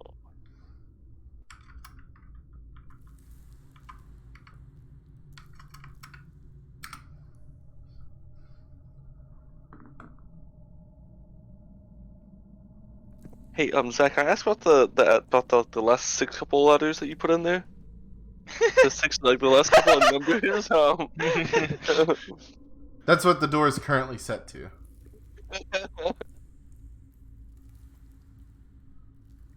So can we flip the combination upside down by chance? there is the guy laying on his back, looking towards it in his final moments. I'm glad someone caught that.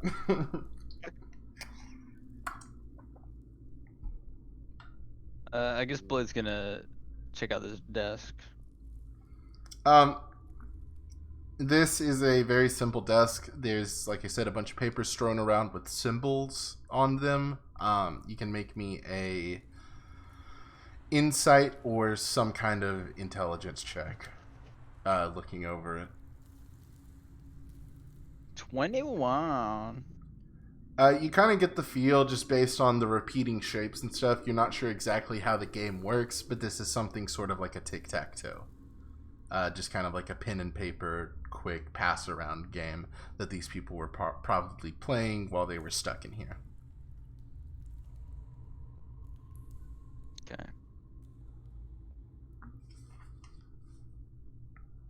I did not put the bodies in the map. I forgot to do that. But the one with the horn on its chin is in the top left. The one with no horns is in the bottom left. And the one with horns on the sides of his head is in the bottom right.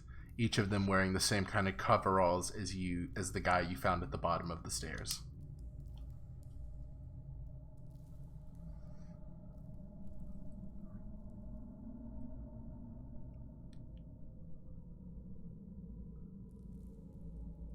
Alright.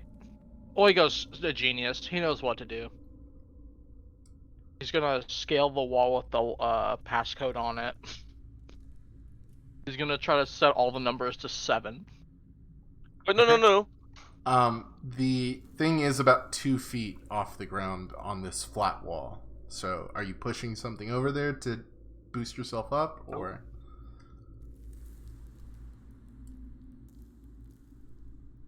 Actually, no, 2 feet would still be very low. It's going to be about 4 feet off the ground, this thing.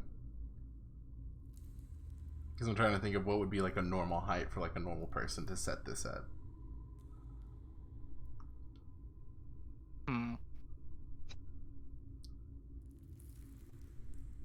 Looking around the room.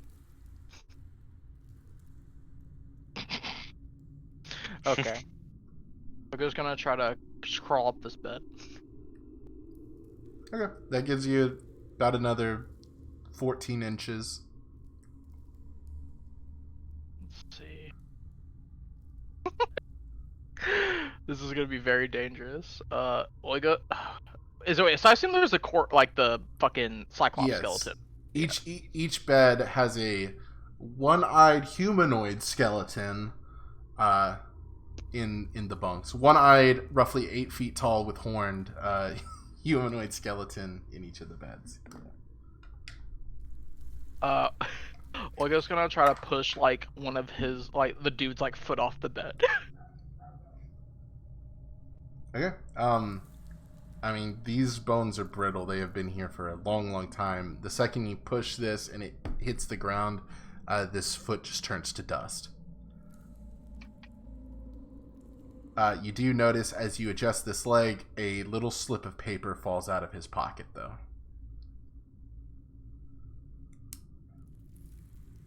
I mean, Oiga will go and look at the paper. Opening it up, it reads... Let me get down here so I can copy and paste this for you. This is on the hornless figure. The 6th digit subtracted from the 5th digit creates the 2nd digit, but added creates the 4th digit. Oh no, dude. Oh boy. Trying to make me do math and shit, bro. You just hear static go through Oigo's head as he reads this. Oh, and I'll go ahead and repost so they're all together. The first clue you guys got. So how big is the sleep of paper in comparison to Oigo? It would be kind of like if you were full-sized opening a cool pirate treasure map. Shit. Okay. You might need to get back to me on this. Oigo's gonna try to like fold it into an epic paper airplane. Okay. What are the rest of you guys doing? I'm gonna try to check the body on this top left bed. Yeah. I guess Grimby will try to check out what's going on in the bottom right of the room here. Follow Grimby. Right. So not much else on these guys. You both just find more sheets of paper. On the top left guy, the guy that was looking at the code as it is right now, his clue says the 3rd and the 7th digit multiply together to create the 5th digit.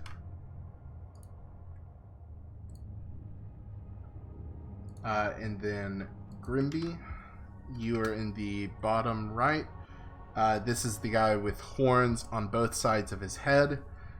The 1st and the 6th digits are a reflection of their placement. What the fuck? It's gonna Alright, take guys. forever. I hope you like just living in this room for the rest of our lives. I trimmed this down a bit. It was originally hard. Jesus, Marie, this is harder than some of my classes. Zach, we went to Got high a school level. together. You know how bad at math I am. I got a level. I've always been bad at these kind of puzzles. I will also say, I guess you guys can go ahead and do a history check. Alright.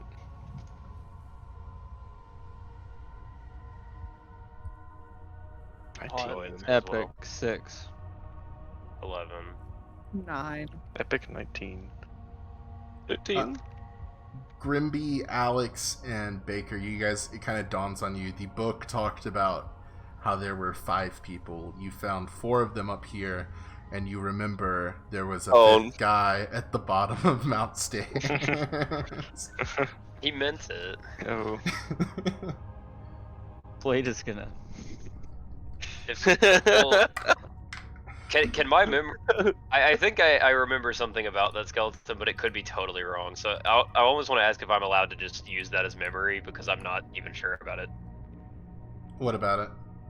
I remember that it had 3 horns. I think. Yeah, I had 3 horns and Yes, you were correct. It had 3 horns on its forehead. Okay.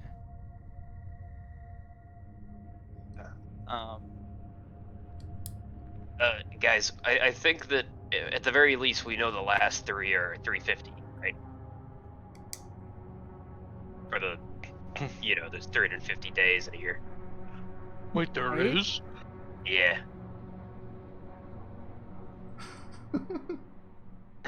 There's 7 months, 50 days each. So 350. Grimby, you're so smart. I really look forward to birthday every year, so I count the calendar. Hey guys, I'm out in this hallway. How many horns did the ones in there have again? So the one by Grimby in that bottom right had a horn on each side of his head. So 2 kind of jutting out the left and the right. The one in the bottom left had no horns.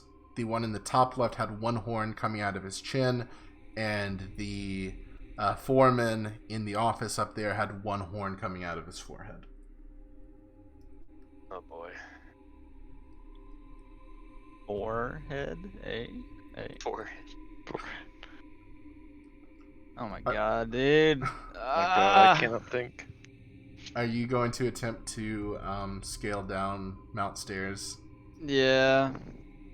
Okay. Getting down's not an issue. Because you're just Oh, and I'm gonna get my rope while I go down. epic. You get down to the bottom, and the final one leaned against the wall. Has 3 horns on his forehead, and in his pocket is another clue. The final clue reads. Passcode is. The 5th digit is the combination of the last 3. Oh, that's big. Hey! Yeah, Here we go. that's why I called it the secret key, because that's like the most important one. Walk right by. Alright, so that one's that. Oh, And then we got 1, 2, 3, 4, 8. So we have 0, 0, 0, 8, 0, 0, 3, 5, 0. I'm using the zeros as placeholders right now. Good idea. Yeah, do that too. I highlighted the ones that are certain, and now we have a 6-digit attracted. So it has to be bigger than 8. So we'll go with. Well, it can only be 9. So that would make the 2nd digit 1.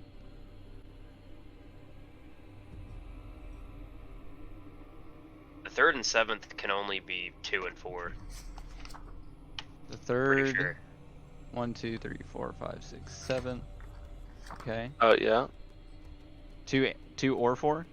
And it's got to be 2 and 4 because they multiply to make 8, which is our 5th digit. Or it could be 1 and 8. Oh, you're right. Oh. Damn. It's not a prime number. Oh, yeah. Why do you make it a prime number, Zach? Okay, well, we have 2 possibilities there. So it's either 2 and 4 or it's 1 and 8. I'll just type one of those. We'll do a 2 and 4 first. So do 2, 4. And then first 6 are, I don't know what that means. Does that just mean that the first number is 6 and the 6th number is 1? No. What? Oh, a reflection of their placement. Oh. Yeah, maybe. But no, because that one has to be 9.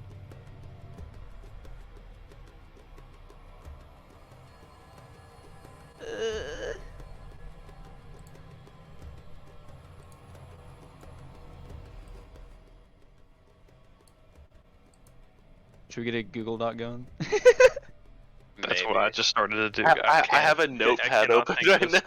now. I literally cannot think of this in my head. A I need Google a- Doc would be pretty solid because we can all see it. Go on started. Want to just share a notepad doc? I just imagine all of our characters are like scribbling on papers on the ground right now. Just we don't want to share notepad. I'm just kidding.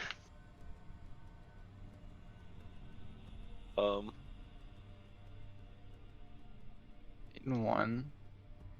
1, 2, 3, 4, 5, 6, 7. It's 10 digits, right? Yes. Okay. Oh yeah, it said it earlier. And it only goes through 1 through 9, or 0 through 9.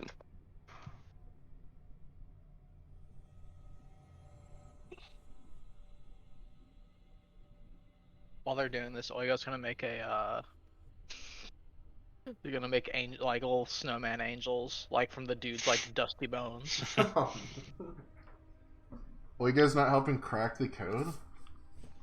Nah, that's what the servants are for. That is very Wigo. What is Mari doing during all of this? Mare is trying to help with the code. Unfortunately, her player is dumb as rocks. So Wait, this isn't possible. What? It's definitely possible. Okay, hang on now. So, the combination of the last 3 is the 5th one, which is 8. And then the 6th digit subtracted from the 5th. The only Minus one. possibility would be 9 subtracted by 8. But then you have to add them together. But if you add them together, that's going to be a double digit. Reread that. 6 digit. Subtracted from. Subtracted from the 5th. So Am I? Yeah, Do from I have that be backwards? 1 minus 3, right? Okay. So it's 5. It's the 5th number minus the fifth 6th one. number. Yeah. That helps. Oh. Okay. I think you're That's farther number along one. on this than the rest of us, though. So. I don't know. I just see the final 3 digits are the days of the year. So then So if this one's for sure 8, it's so 350. subtracted from that The gives end. you. And then the 3rd.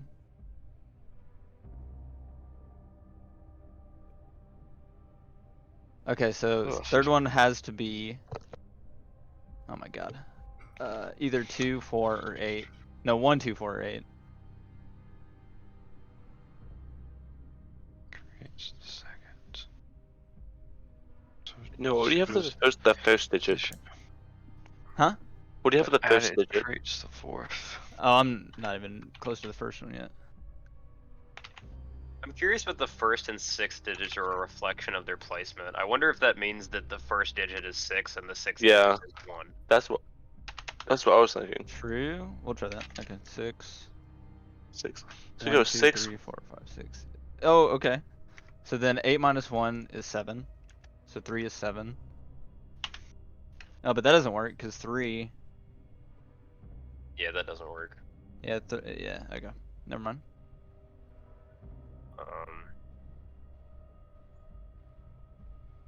So the reflection. It could just mean that the first is 1 and the 6th is 6. It could mean they're not like flipped. Wait. This would have to be 8. So it would be 8 minus 0. No, that doesn't work either. No, wait. No, do you No, have it this on, does. like, It does. Hang on. Do you have this on a document that you could like pull up? Yeah, I've got Word open. I'll stream it. Hang Can you like stream Word to us? on. I want to see Word. what you have there.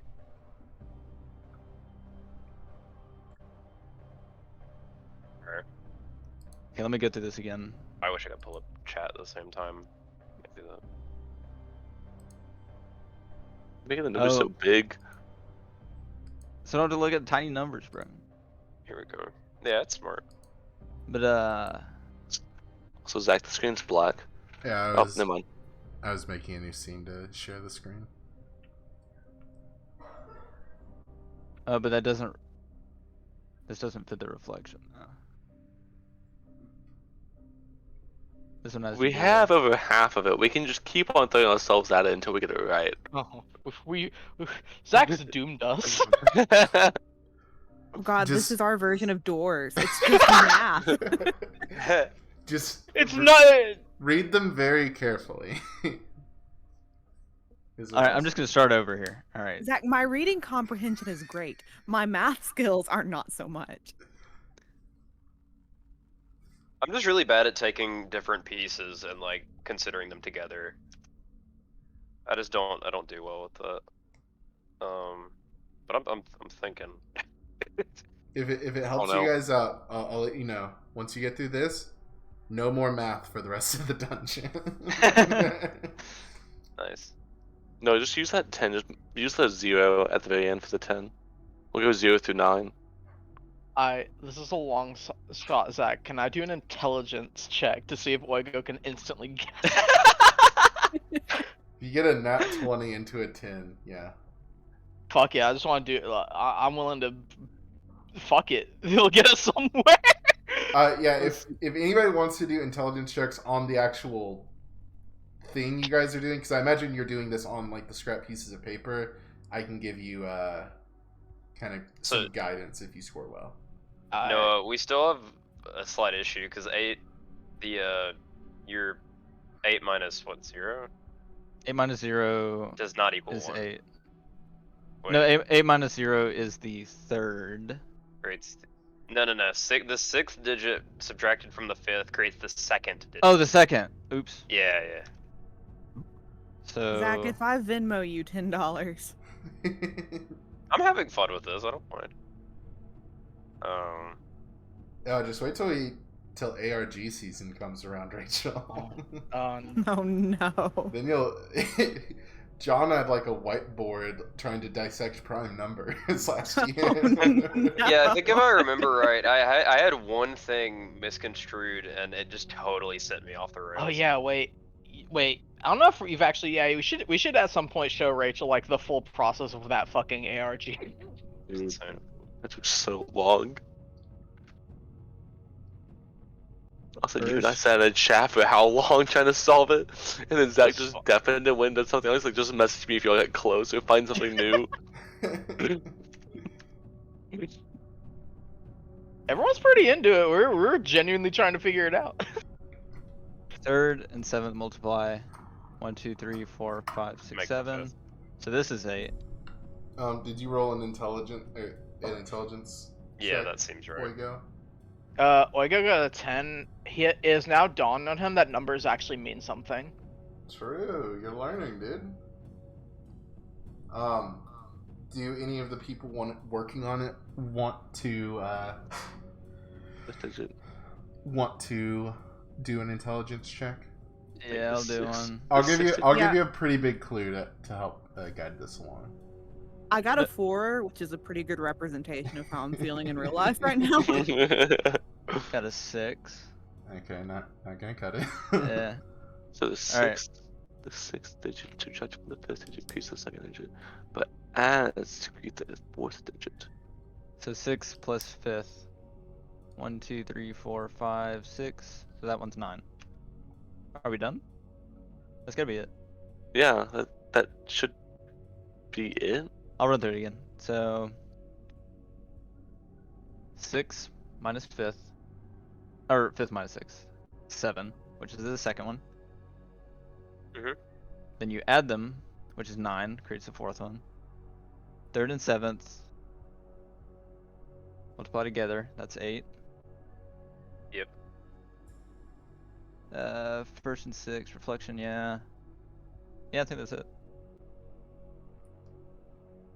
Okay. Yeah, I think the only way that we get this wrong is if we misunderstood what it meant by reflected their placement, because that could change this. Because it could be reversed. It could be that Maybe. it's 1 is 1 and 6 is 6, but Or Depends it's, on how you- or it's 0 and 5. how you basically. interpret reflected, which. Let's give it a shot. If it's not this, then we'll just swap it and do it the other way. Yeah, but I think that'll change a lot of other shit. But It will, but we'll just figure it out once we'll we work get back to it. through it and change it based on that. Okay. So, given how high this is off the ground, I think all of you kind of have to stack on top of each other to do this. Unless you guys want to do the math and to see if someone doesn't have to be there. No, we can use Oigo. He's 14 inches tall. Okay. We can stack on top and get up there. So let me get this straight. Your code you were putting in was 6789811350. Yeah. It went off the screen. Oh. Oigo, you go and they guide you to put these in, and you guys press the button. I need everyone to make me a Constitution saving throw. Oh God. Man, I've been rolling bad on these today. Oh, I feel like something actually like. Well, the first time I could have taken damage. Fine. Nat 20 plus a 9 on the D10. What is your base con modifier? Plus 0. Okay. Why don't you check the door? You said good luck. Got an 11. 6. Wait, did anyone else check to see if the door was unlocked initially? It is not a swivel or anything. It's more like a slab in this. Okay. That would be your luck.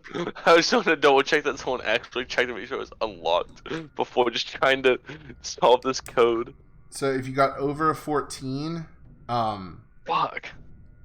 on your cons, or if you got a 14 or over, you will take 4 poison damage. If you got under a 14, you will take 8 poison damage as gas kind of fills, coming out between the pegs of these cylinders that you guys were messing with. If you guys want to do a round of intelligence checks as you kind of review this again, I can give you some clue. It was wrong. So Alright. how does Never So mind, I don't know. the how that- reflection I have a must be deck wrong. list that gives me like advantage to gases, but I guess I'll. Oh, if you have something that would nullify that damage or whatever, yeah, just go ahead and apply it. Yeah, resistance. I have the necklace of adaptation. Rolled Oh, a then 17 yeah, you're for good. intelligence. Baker, you have an idea that maybe because it's it's a 10-digit code and there are 10 digits, maybe no number repeats. Oh God. Fuck. Okay, so it was the 2 and 4 thing. We don't have 2 or 4. True. And that's got to multiply to make the 8. That's definitely it. We just have to work that into the subtraction thing. Okay, we can just body it. We can God. heal through. No, I'm good. So say we make the third one 4. That means this one has to be 2. And that means there's so many things. 6 for the 5th create second. We have that. Because this one has to be 8. So this one is for sure ski. Right on the 7th. The multiply to fourth make 8, one. That's right. Where's the 4th one coming in? Oh, but added creates the 4th digit. So this one's certain. I think this is right. Yeah. But is Yeah, this this is a definitely right. reflection? Oh, the 6th one's a reflection. So yeah, that's fine. So that one's good. And then could they be flipped though, or does that mess it up? Let me check. So, if we put a 6 in the 6th spot, that's gonna affect Oh, the close. 6 digits subtracted from the 5th. How about you just do a trial with it like that underneath there? You guys are trying this one now? Yeah, I'm gonna Brother Baker's gonna like cover his like nose and mouth this time with his clothes to try to fight the poison if we get it wrong. Alright. Oigo climbs back up Mount Breakfast Club once more to stretch up his rocky little. Wait, why is Oigo like the one doing this? I don't know. Oh, Oigo was the base. Oh, okay. Who's the one actually putting it in? Blade will get on top of Oigo since he's the second most dense, I would assume. I guess we'll just end with Grimby then. Do a little. Yeah. Okay. I mean, So- that's fine. I figured we'd do it based on strength, which would put Gribby closer to the bottom. But No, Grimby has 19 strength. Oh, Yeah, but- yeah, I mean, like seven you want strength, your so- base to be really strong. Oh yeah, true. I'm at 17. We'll have brother type the code in. Okay, one of the stronger people in the group. I don't think we understand our stats. You're I think we know strong? what we're doing. Why am I on the top again? Because the king needs to be able to see, off in the distance. God, you're so right. King um, does belong on top. as Baker or whoever the fuck is putting in this code, you slowly turn 6, 7, 4, 9, 8, 1, 2, 3, 5, 0, so on, so on. As you all wait for bated breath to see if you're gonna get gassed again, you hit the button and the door shifts and starts to lower. Yay. Hey, hey, good job, guys.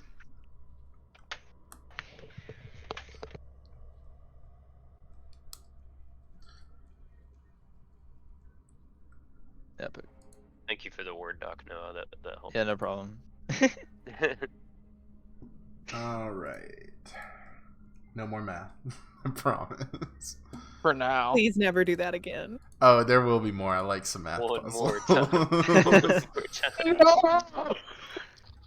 What if he lied and the next room is another math puzzle? It's all math. I like the epic snake puzzle.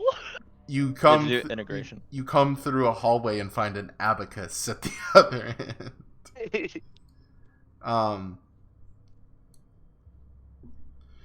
Okay.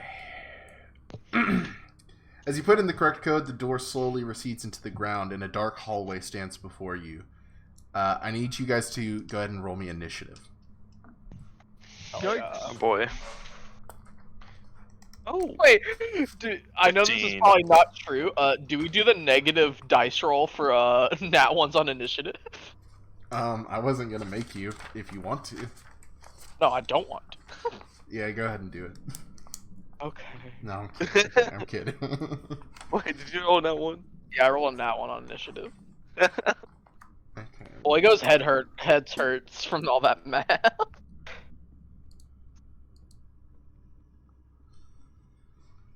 Here's a D20.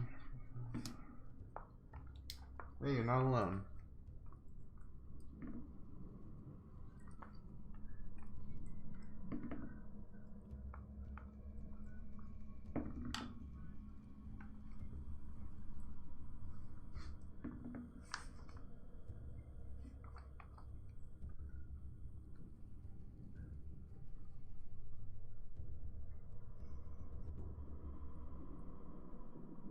Okay. Grimby?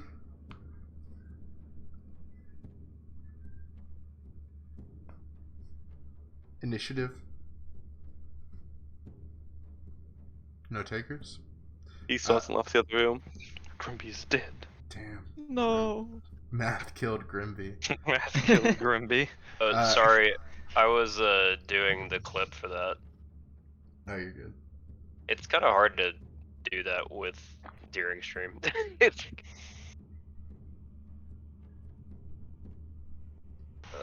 Did y'all need initiative? Yes. Okay. A 12. Alex. 15. Blade. 17. Mare. 9. Baker. 17. And Oigert Boigert. Nat 1 for a 4. Okay, let me organize these real quick. Blade, I assume you have a higher dex than Baker. For sure, yeah. Probably. Oh yeah, what's your dex saying? You just assume? It's 19. Okay, yeah, maybe a little bit higher, but who cares?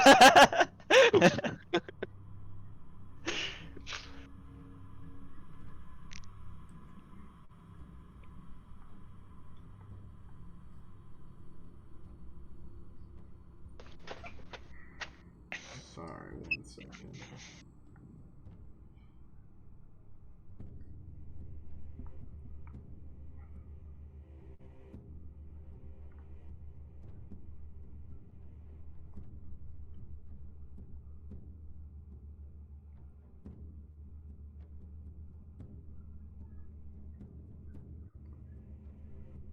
Grimby 12.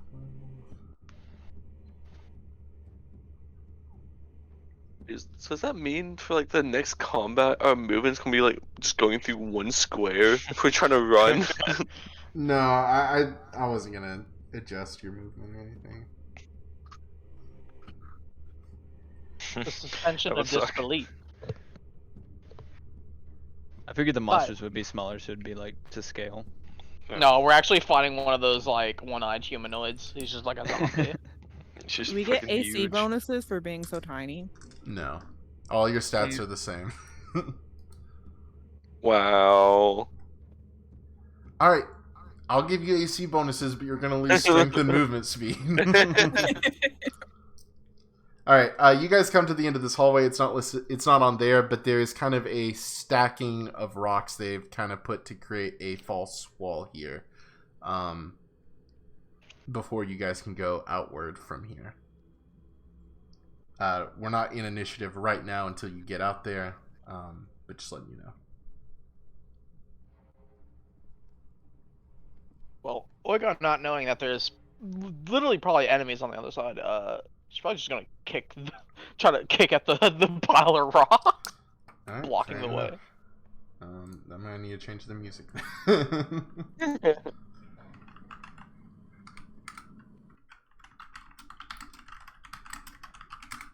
Are you all always this reckless? I don't know what that word means, but yes.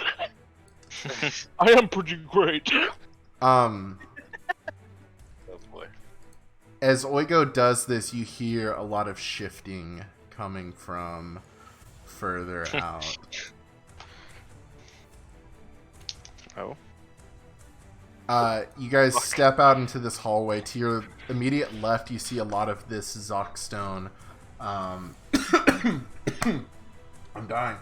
A lot of this Don't shoot up, doesn't Zockstone kind of strewn on the wall. But at the end of this initial hallway, Baker, your codex begins to ring as you open it up and it triggers. Sorry. Monster number 18, the Zoc Golem. God, that just crispified the fuck out of that image. Holy shit. Oh my god, it really did. That's the worst one. Oh shit, oh shit.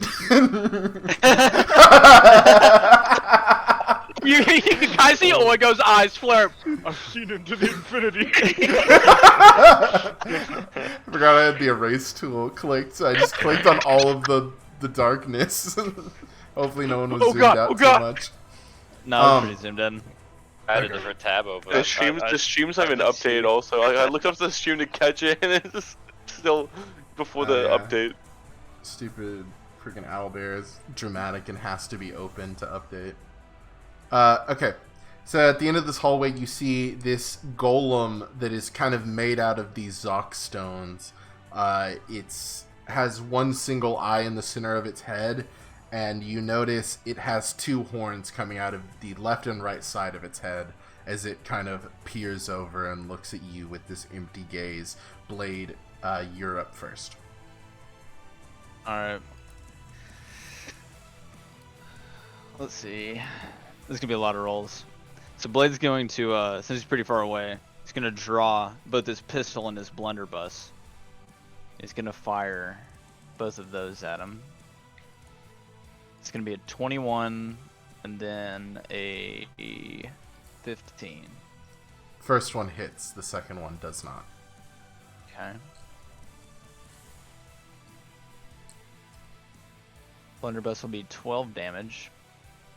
Then as a bonus action, he's going to do the blunderbuss again. It's 18. This is a what? Blunderbuss, so piercing. No, but how are you shooting it third time? Oh, my feet. Oh, guns. Yeah, I forgot you had that. Yeah. Okay, good. I think of feet as like your actual feet for a second. Oh, you guys didn't know Blade had gun feet, dude. Blade fixes his gun to his foot. It and would make shoots sense. For 13 additional damage. Pulls his leg out of his shoe and he's just got another blunderbuss. And then he's going to kind of charge up a bit. Alright. That'll be his. Baker, you're up next. We still treating this as like 25 feet, or like 20 feet. Each square is 5 feet. Okay, cool. Well, I was in the square, right? So I'll move here. That's 5 feet. Yeah. I want to try to do a command spell to this thing. Alright. What is his save? 13 in wisdom.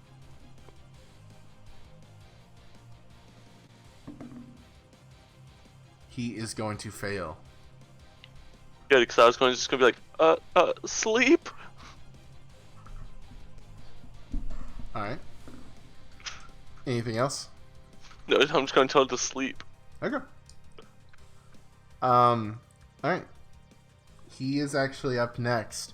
And you see this guy, Blade, he is, this guy is huge. This is about 8 feet tall.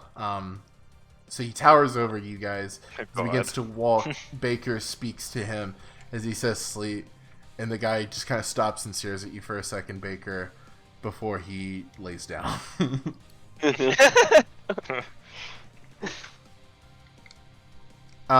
Can he make another roll to break the command? I don't know the exact wording.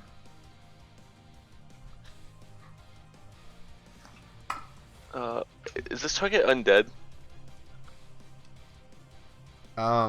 Technically, I guess. Yeah, 'cause the spell has no effect if the target's undead. I just realized that. Just trolled Baker. Alright, in that case, he stands back up.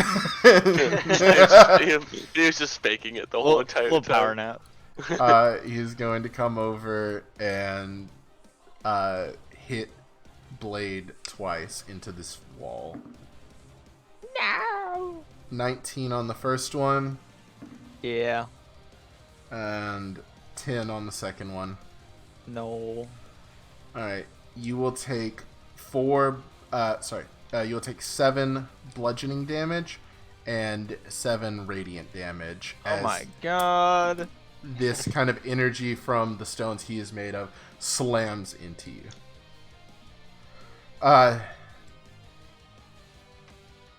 Alright. That'll be the end of his turn.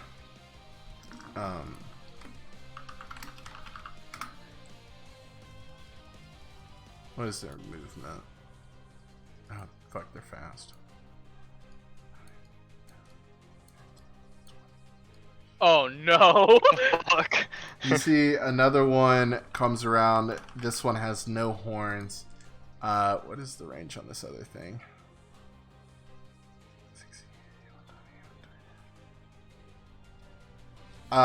He is going to kind of squeeze over here, and he is going to look at Baker as he just holds out his hand, and little shards of the crystal are going to shoot out at you. You better hope this misses, buddy. 13. That does miss. Okay. This is like a fucking machine gun going off. You duck right in time. You see the crystals behind you just explode as these little shards begin to rain into them. Glitter is kind of floating throughout this hallway now, and that will be his turn. Alex, you are up next.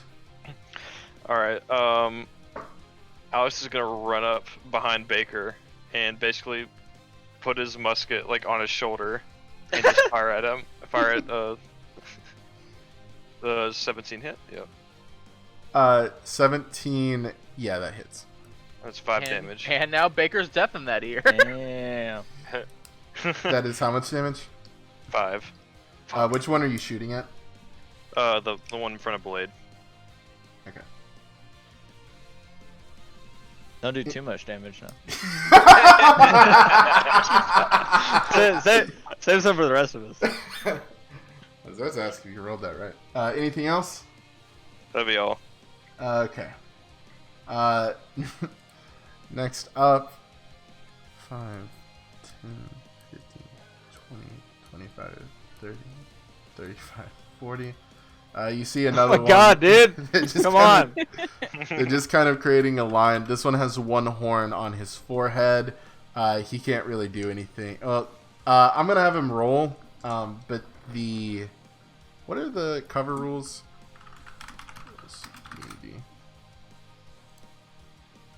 These dudes are in single file line to come whoop our ass.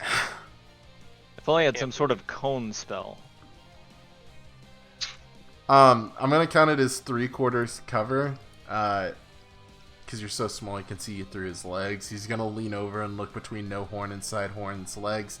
If he misses you, he will hit side horns though, as he is going to shoot at Baker. Does a 19 hit you, brother? Oh, yes, it does. Oh, I actually... No, you're 3/4 cover, so it's -5.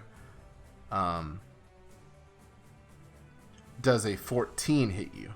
No, it does not. Okay. Again, the crystal shards come raining by, but this time they are going to hit 2 horns. You see these shards just rip through his legs, Blade. He is going to take 22 radiant damage. Jesus. Okay, next is going to be Grimby. Okay. Grimby's gonna kind of like go like right through here, I guess. And he's gonna take on Form of Dread and kind of envelop himself in shadows a little bit here. Hell yeah. Where do I click the button? There it is. So he's gonna get a D10 plus 4 of temporary HP. That's gonna be, is that right? Okay, yeah, 10. So he'll have 10 temporary HP. And then he's going to attempt to cast Witch Bolt on Sidehorns. Okay. Is that Does a 23 hit? Oh yeah, that hits. And that is... What type of damage is that? Is that lightning damage? Okay. So it's gonna be... That will be 14 lightning damage. And then because Grimby is smaller, he's gonna activate Fury of the Small to add 2 to that, so it'll be 16 total damage. Sidehorns is getting fucked up. He got the wrong end of the stick being at the front of this hallway. Alright. Anything else, Mr. Grimby? That'll be all for Grimby's turn. Alright, debut performance of the Breakfast Club. What are you doing, Mare? Oh, let's see. I'm gonna scooch up here and kind of nestle myself in this little rock that's protruding. I'm going to take aim at Sidehorns.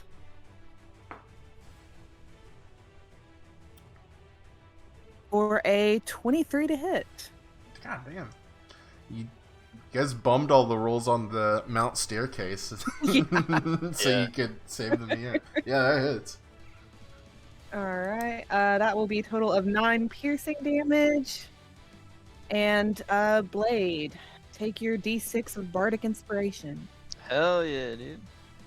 What did you shoot at him? It's a short bow, so Okay. arrow. Okay. Grimby, you see your new traveling companion slip up against this wall and fire directly into Sidehorns' eye. He rears back, even more pissed off than before, and it is the king himself, Oigo Boigo's turn. Alright. Boigo is going to let out the world's tiniest roar as he enters rage, and he is going to charge up to Sidehorns and attack recklessly with his Great Axe. Okay. So let's see if I can fish for a... No. 21 to hit. Yep, that hits. Alright. He is going to take 12 magical slashing damage. Alright. And I am going to activate a Thunderous Blow. But since this thing is colossal compared to me, it has to give me a strength save to be pushed back 5 feet. Is gonna be a 12. It fails. He's going to push him right into no horns like a big bully. Alright, I'm gonna have each of them take a d6 of bludgeoning damage.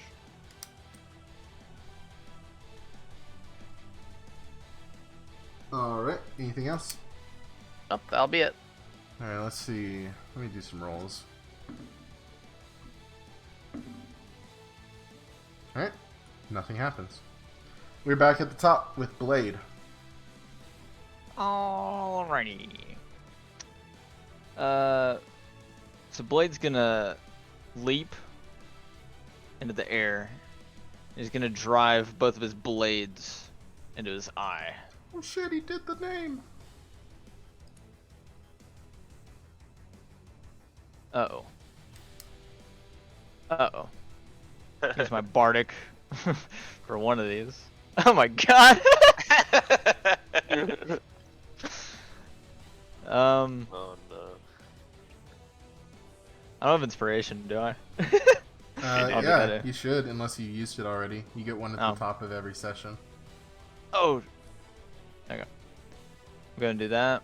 So 13, 14, and then 22 to hit. Yep, 22 will hit. We've got... Alright, so that'll be 9 piercing for his eye. How do you want to And finish then- him off? Ooh! Epic. And then I'm gonna do a bonus action and do second wind and get 1d10 plus 4 HP back. As you stab into Sidehorns' eye, it lets out a kind of vibrating screech as it explodes, sending shards everywhere.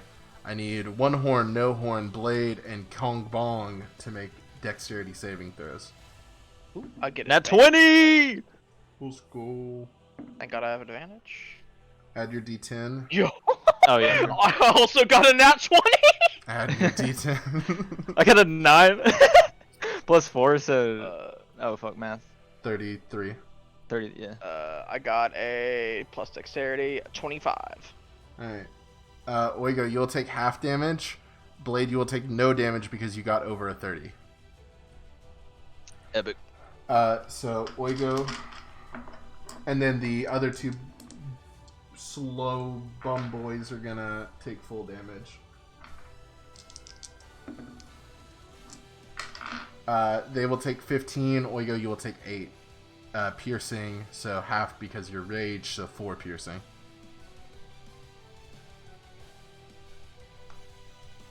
You can see a piece of glass stuck between Oigo's eyes. All right. Baker, you're up, my man. Hey. Baker, after using his command wrong 2 times in the past, he's just gonna run all the way up with his great sword and slash at no horn. Oh wait, fuck. I need to roll a hit. Fuck! 7 does not hit. 7 God definitely damn. does not hit. But I will remind you, a point of inspiration adds a 10 to the roll.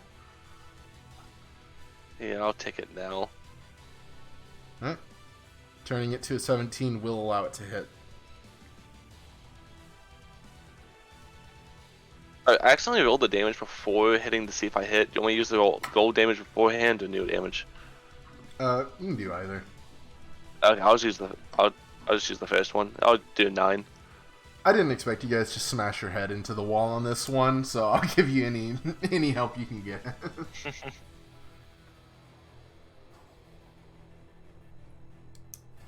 Alright. Go in with your mighty great sword. Slash into No Horn. Anything else?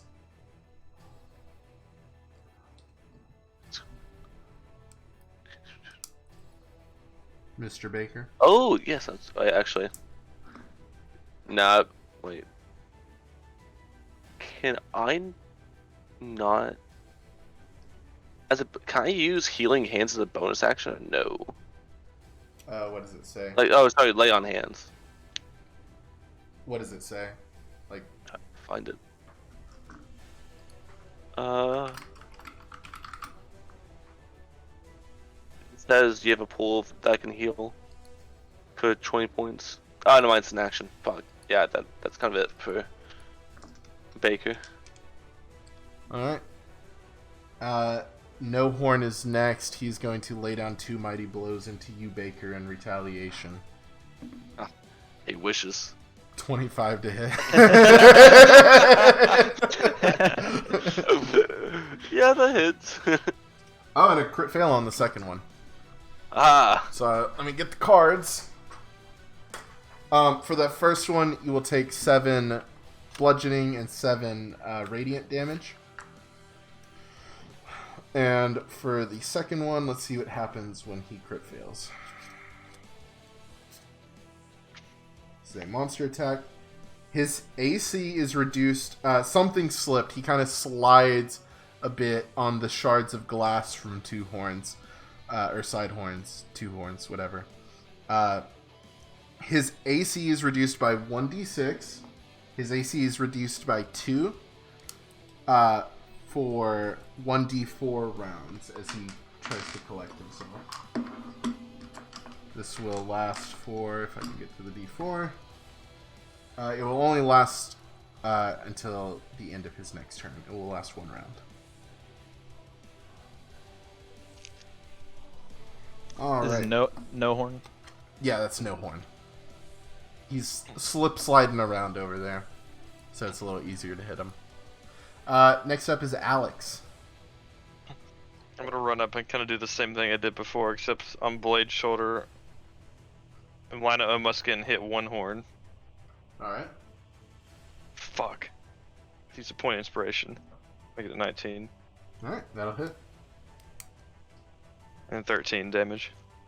Dang, that's much better. That'll be all. That was on 1 horn. Yeah. Said 13. Yeah. All right. He's not too happy about that one, but he saw it coming from the robot, so he's going to use his crystal shards onto Blade. Hit me. Does a 19 hit? Yeah. This is his big boy attack. It is going to do 22 radiant damage. Oh fuck. That's close. Alright. That is his turn. Grimby. Alrighty. So Grimby, can I still get a good line of sight with all these people in the way because they're so tall? You could probably get a good one on No Horn, like looking through Kong Bong's legs, but if you miss, it'll hit Oigo. Or you could go in front of Oigo and then not have that penalty. Okay. He's yeah, I guess tough. Grimby's gonna go between Kong Bong's legs till he's in front of Oigo. And is going to cast an Eldritch Blast at No Horn. Alright. Does a 25 hit? Oh, big time. Alright, awesome. So it's gonna do 11 damage. And I forgot to do this last turn, so I'll do it this turn.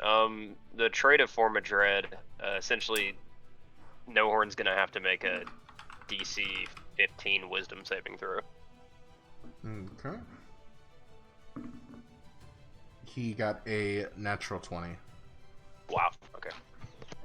All right, that's the end of Grimby's turn. This man fears none. Damn. Okay. Mare, back to you. All right. I'm gonna slide up here. And we will take a shot at No Horn. Oh, by the way, Grimby, you can move yourself back if you want to. I forgot that these guys were literally 8 feet tall. So you can all easily shoot them around each other. Yeah, it's all good. Up. I already moved, so I'll just leave them there. Alright, go ahead and fire away. Okay, for an 18 to hit. Yep.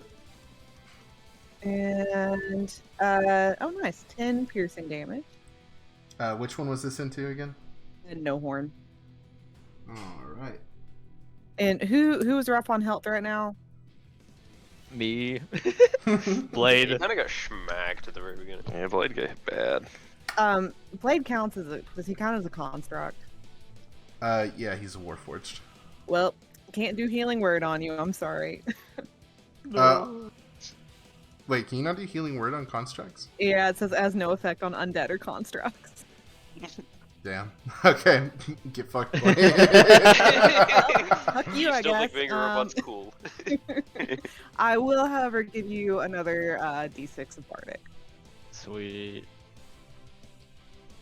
And that's it. Alright. Oigo. Alright. As a bonus action, I'm gonna put away my great axe, and Oigo's gonna pull out his handy dandy boomerang. Okay. He's gonna just violently throw it at One Horn. Okay. Yikes. Maybe I shouldn't have done that. 13. Onto One Horn. No, that misses. Your boomerang kind of goes. One Horn like ducks a little, and it spins on the horn and comes back to you. Oigo just looks at the boomerang very confused, and that'll be the end of his turn. You do notice something weird, because this is the first time one of you have done this, looked at your items that, like, during combat. It kind of has a strange hum to it in your hand. Almost like it's a light vibration. Interesting. Okay. Let me roll a couple of rolls. Okay.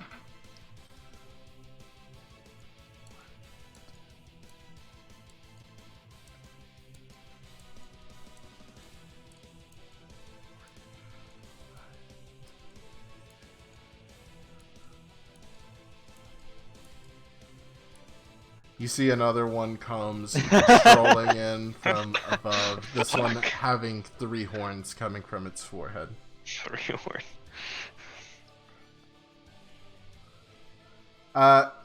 But it doesn't have enough movement to actually get to anybody and cannot shoot its ranged attack through a wall. So, it won't do anything. Blade, we're back to you. Alright. Blade's a little PO'd from that little attack No Horn did there. So he's gonna charge him. He's gonna stab him in the leg with his blade hand. It's gonna be 24 to hit. Yep. It's gonna be 8 piercing. Alright. And then I will use a discipline point to do fanning the hammer. So I'm gonna shoot at him for 20 to hit. Yep. For 13 piercing. Oh. Then I get another shot And another one. with a 20 to hit. Yep. And 9 piercing. He's hanging on by a thread, but he's still in there. Yikes. Alright.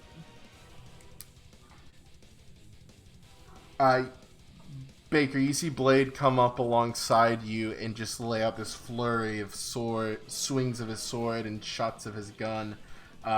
Your turn to follow all that up. Yeah, I'm just gonna slash with my great sword at him. Okay. I do not hit him. What'd you get? He has a lower AC right now. 8. Oh, yeah. No, you didn't hit him. Alright. Well, it is his turn now. He has 2 fist attacks. He's gonna hit both of you guys. Oh, I fucked up. Oh no. Who's he hitting first? He's hitting you first. I'm having to do math for a 26. And he swings into Blade for a 27. Damn, I wish you'd hit fucking Blade first. I could have used interception and at least stopped 1 hit. Any chances of 1 bludgeoning damage? 1 bludgeoning Oh, damage no. plus 6 more bludgeoning damage plus 7 radiant damage. Yeah, Blade's down. Yeah, I'm also down. Really? Shit. Oh fuck. Yeah, I took 12 damage on stairs earlier. Sure, you don't Yeah. feel bad, dude. Huh. Well, I thought This what was isn't gonna good. happen. I thought we were gonna kill No Horn, and there's gonna be like a chain reaction of like all of them exploding, and like oh, it's just like them killing each other. no, they're like a hive mind or something. I don't know. Okay. So after No Horn, it is going to be Alex, but because 2 of your friends just went down, shit just kind of got real. I want all of you guys to do me insight checks. Those of you who are not dying. fuck. About that. 11. 22. 14. 2. 11. Mara and Kong Bong. You guys kind of look at each other. You remember in that book, Mare, it mentioned that these golems were looking for something. And Oigo, when you look at them, you kind of fixate on their horns. It feels familiar to you. Alright. And with that, it'll be... if you guys want to say anything to each other with that information, you can, or it will go to Alex's turn, and I'm going to run to the restroom real quick. But I can still... I'm gonna Is it take Daphne possible? out. Is it possible I can use cure wounds on one of y'all 2 that are down? As long as you can use it on a I mean, construct or undead, you can help Oh Blade. Otherwise, you can. yeah, I can only use it on Baker. Yeah, I want to use cure wounds on Baker. The gears are turning in Oigo's head. See, I was thinking maybe this was like, when Joseph made that one comment about them all exploding when he killed one. I thought maybe what if you had to like knock a horn off of the one horn and it makes now there's 2 no horns so they explode. But I was like, we're not playing like Dr. Mario right now. It's just not what's happening. I mean, I think I figured it out. Like, I'll just say it out of character. Oigo can explain it in his own dumb way. So, I mean, come on, guys. They have one eye. These are clearly like Oh, the Cyclops guys. so I just looked it up. Warforged are not constructs. They are artificial humanoids. Oh, cool. Okay. We just experienced racism. Yeah, we're just all we just hate Warforged. sorry, go ahead, Austin. Gosh, I think we need to run away and leave these freaks to those one-eyed skeleton. Excuse me? They have one eye, they have one eye. They should meet. Yeah, no, I think he's right on this one. How are we gonna get I did not mean to Blade? move you. It's Bring called it back using around. your legs. We've got to get them out somehow. Then pick them up!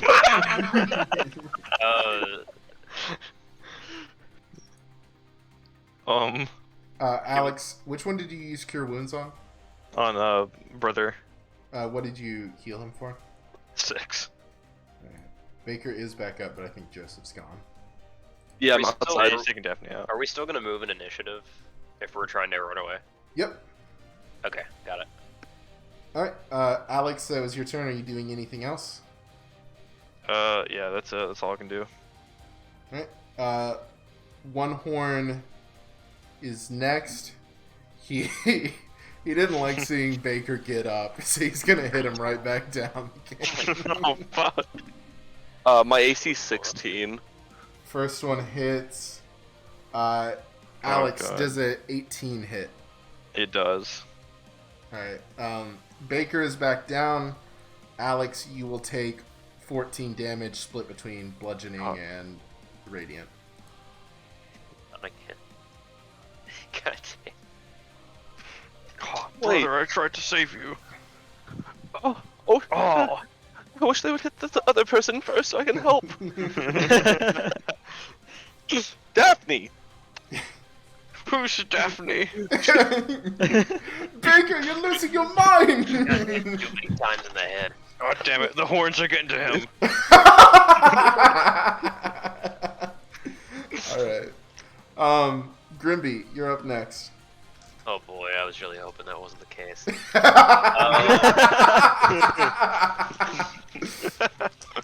Oh god.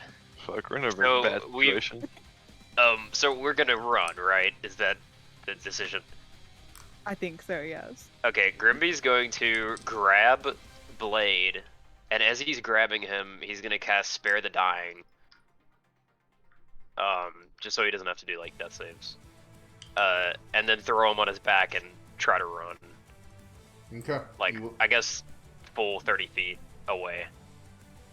he's like right under No Horn, so you will get an opportunity to attack when you run away from him. If you- I do have Nimble Escape. Oh, does that? Oh, you can do. Well, I still have my bonus action if you don't count picking him up as a bonus action. Probably should, but I don't want you guys to all die. So. Okay, yeah, we'll just say Nimble Escape then. Okay. Alright, Because that way I can just disengage and then try to run. alright, where are you moving So- to? Well, let's count 30 feet. We're still counting the same movement speed, right? Yep.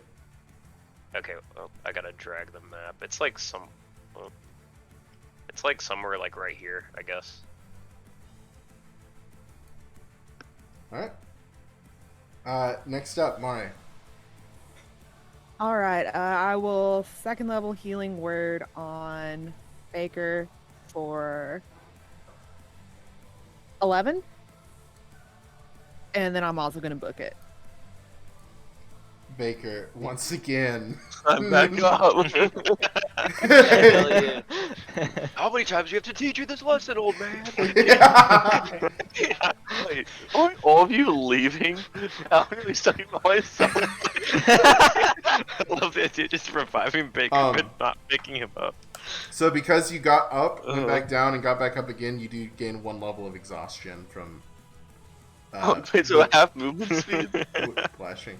No, it's just disadvantage on ability checks It's lucky you didn't get Okay. any concussion. or skill checks, stuff like persuasion and stuff like that. You have disadvantage on until you just sleepy sleep. Okay. Oigo. Oigo is gonna move up right here. He's going to grab Baker by the face. The face. And he is going to use the rest of his movement to run away. Alright. It is Oh, going to fuck. take an opportunity of attack on you. He got a 27 on you, Kong Bong. Yeah, it hits. Can you do anything to stop that, Baker?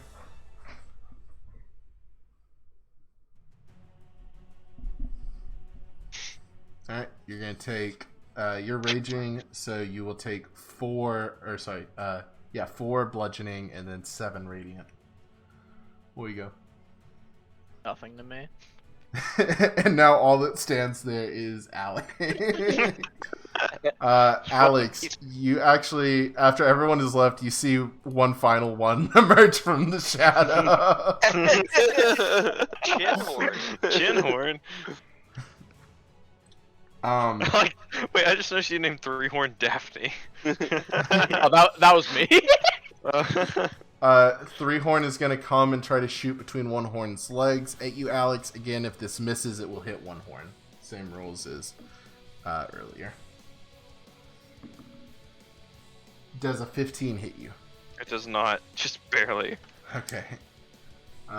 One Horn. Then I need you to make me a dexterity saving throw, as that does kill One Horn. 18. Alright, you're good. You'll take... All three of you are going to take half damage. Or wait, there's 4. Almost... holy fucking shit. Alex, you'll take 8. Jesus. Alright. No Horn. Oh, fuck. I fucked up. Disregard that 8 damage. I got their places mixed up. Oh no, it reformed! No, I did it off of No Horn's HP. So yeah, One Horn is still very much alive. Alright. Shin Horn is also going to try to shoot underneath No Horn's Oh legs. my fucking god. Alex, I'm sorry, man. You kind of fucked up being the last one here. He got a natural 20. Oh no. Oh god. This is it. Oh It is, my but how much God. damage you can do? I It's gotta nice draw knowing a you. card first. Oh, this is bad. Can I try to do a reaction to like throw my fucking boomerang at him or something? Oh, this is bad. I might be able to get him out of there, but it's gonna be difficult. Oh wait, no, it's piercing, isn't it? Oh, I can't. Oh shit! Fuck me. Wait. You got a dangerous critical hit card. Oh fuck. This one is called Shish Kebab. That sounds bad. No, that does not sound good. It's nice knowing you, Alex. Yeah, Jesus. You Trip- might be dead. Triple damage, and if this was a melee attack, the weapon is lodged in your body. So Oh my you're going to take 66 piercing damage. Well, it's over. Yeah. What's your max HP?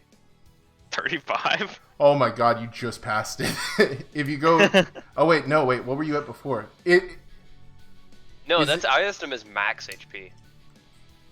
You're 30... What were you at before? What do you mean? What was that before? Because if you go double... what is it, Austin and Rachel? Double over your max? Or negative yeah, if your you max? go negative 35 or more in this case, you're like, that's it. You're dead. How much HP did you have? I have 15 currently. Oh, fuck. Oh. He's dead. Oh. Shit! Alright, Kobe, we'll have to figure something out. Christ. Oh my Shin- god! Is it exploding Okay, death or wait. something? Wait. Okay, I'm gonna. Unless Baker or Oigo has some reaction that can prevent this. I mean, I can Oh, try man. to. Can I try to precision fucking wait, throw a wait. fucking boomerang at it? No. Throw me. This Trust it. will be Throw me. Okay, yeah. No, yeah, I'm gonna throw Baker my into it. this would be totally DM's discretion. But I could silvery barbs it. The issue is I'm way over here. Do you need to be able to see what's going on? Let me reread it. Wait, actually, don't throw me. Never mind. Don't throw me. I just I don't know my Yes, thing. I would have Don't. been able to. Throw him. Yeah. You can silvery barbs it? No, I'd need to be able to see him. I'm just saying, if you throw him, he's definitely gonna die. Yeah, I it's was- not gonna. This isn't gonna be a happy situation if you throw Baker, but it might stop Alex from dying. Please. Well, I really I was don't gonna want to lose my first character. I was gonna use Wait. I'm gonna. Being left behind. The fuck? You'll be remembered. The initiative order was honestly just tragic the way that it went. I thought that you would be able to get out.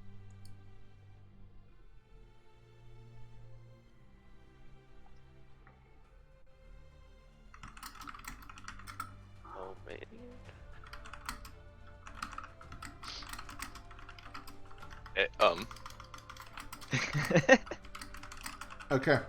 What- I'm sorry. I might actually have something. Okay. I'm not gonna say what I'm about to do, but I do have something planned. Oh no. But it'll have to be on my turn. You had something, Mari? I'm rereading this just to make sure.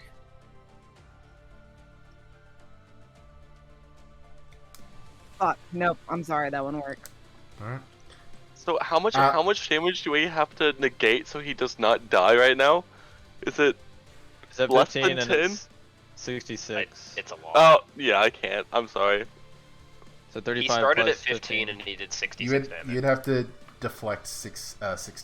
Yeah. Yeah. 16. No. Alex, you are kind of taking a few steps back as these 4 monumental creatures slam towards you.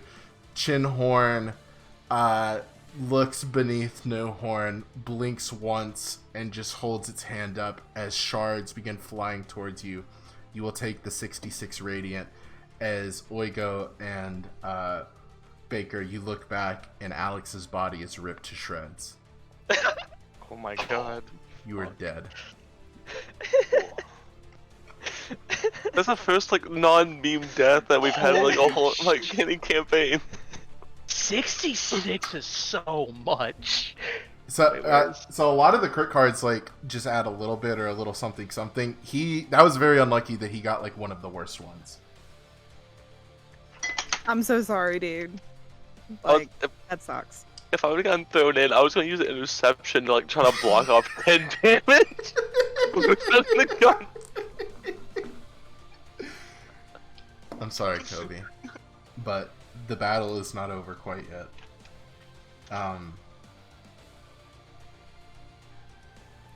We are back at Baker and Blade at the top.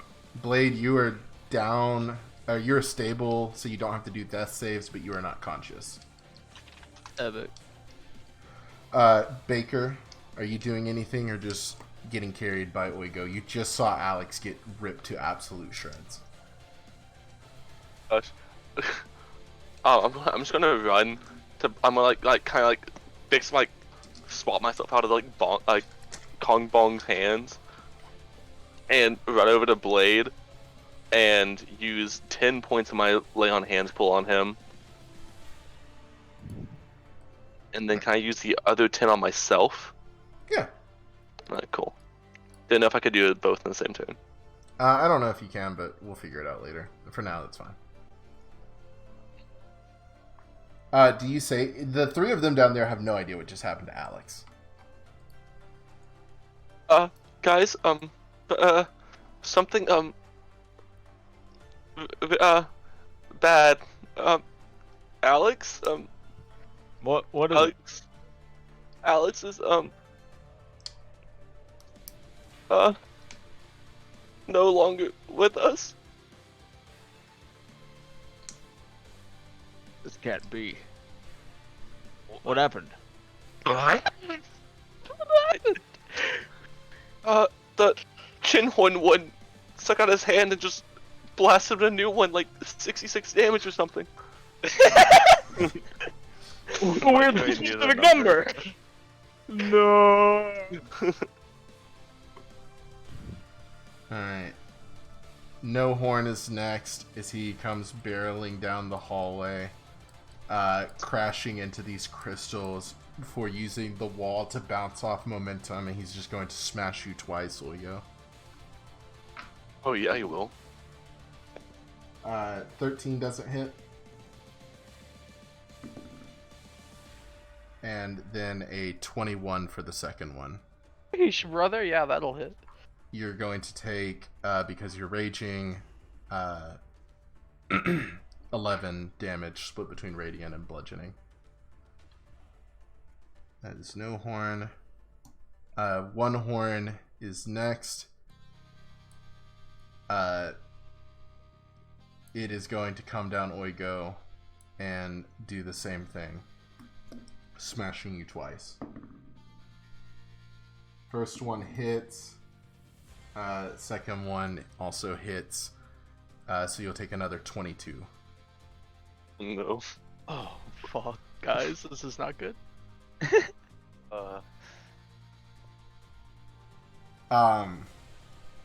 Next up is Grimby.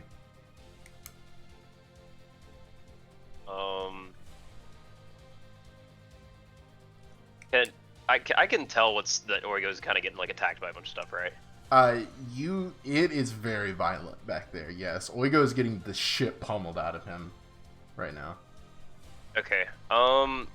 Grimby's going to hand Blade over to Baker real quick. Blade's up. Yeah. Oh, Blade's up. Okay. So Grimby's gonna come right over here, and he's going to pat Oigo on the back, casting invisibility, and then is going to hightail it out of there. Okay. So I'm gonna come back like. All right. Alright, that's the only thing I can really do to help. Yeah, like if we can hear that he's getting the chocolate, then I'll kind of swivel on my feet, like double back, and healing word. I don't think I've ever heard you getting the chocolate. Yeah, that was a new one. We used to say that in my old group all the time. For 8. And then continue running. Wait, shit, that's exactly what happened to Jen with the chocolate chimpanzee. Alright, Oigo, you are invisible. These guys are still wanting to punch you some more, though. How does I'm just gonna take the disengage action. Okay. Well, I'm invisible and just, you know.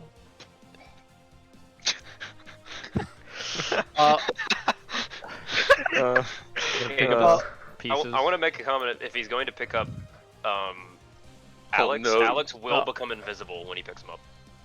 Oh no, dude. Oigo's doing something way cooler than that. Okay. What's the point of being king if I can't even save my best friend? Then Oigo, just really angrily, is going to pull out his boomerang and snap it in two. And just pretty much hopefully to grab that fairy and just jam it into Alexander's mouth. Roll me a D100, Austin. That's interesting. Use inspiration if needed. Guys, I can't let Kobe's character die like this. I like the effort.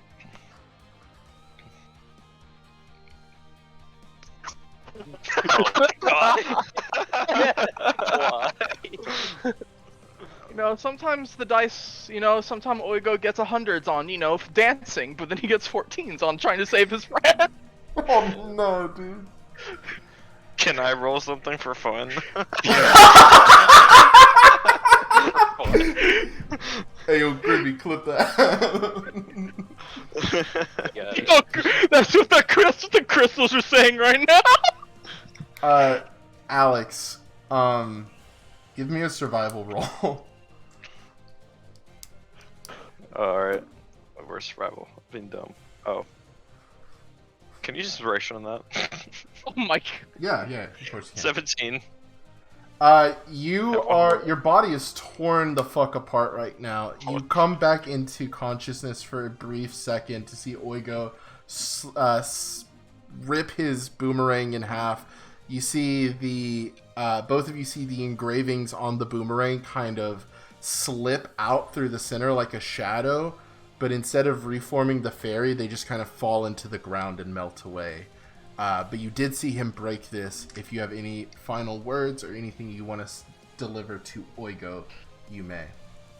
Oh, so sad. My king. Please, lead them well. Promise me that you will get through this.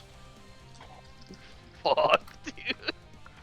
You promise me that you will make it out of here alive, the rest of one. Lose no more subjects.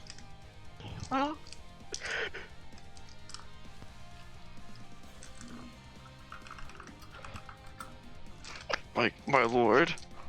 Fuck that. He's gonna grab your item and break it. Alright. Where do you keep the vial of gunpowder your father gave you? In like my, just left pocket. Okay. You kind of feel it humming and getting lower and lower and slower. But Oigo just grabs your collar and finds this vial in it and crushes it. I'm gonna say because Austin's breaking it and it is your item. I'll let you decide, Kobe, who rolls the D100. Oh shit. You guys rolled hundreds in the past. My luck is if I roll the D100, it's gonna be ass. I got one more point of inspiration I can use on it at least, but. What about you, Austin? How do you feel about this? God's telling me that it should probably be you because you at least have the feeling it should be inspiration. me. It's your item. I think you should I think it should be your role to dictate your future, not mine. Alright. I shall roll it with a point of inspiration. Fuck! Add the point of inspiration. Maybe that'll help. What'd you get? 32. It'd be 32. I'm sorry, My last man. point of inspiration. We're all gonna keep on going up there and breaking out items to try to heal, save them. It can't just be me like fucking dismembered like crazy. We're gonna roll it just to see what I would have gotten. I swear to God. Eh. Okay, never mind. What much better? You break this as gunpowder. Just the force of you trying to do this kind of ignites some of the gunpowder. And Alex, the little bit of life you had left, your chest explodes open. Oigo, you're gonna take 13 fire damage. Oh, he goes down. What the fuck? Kobe, wait, Kobe, this is just save your day, but for a man right now. You exploded. I wish I didn't use it. This is save your day.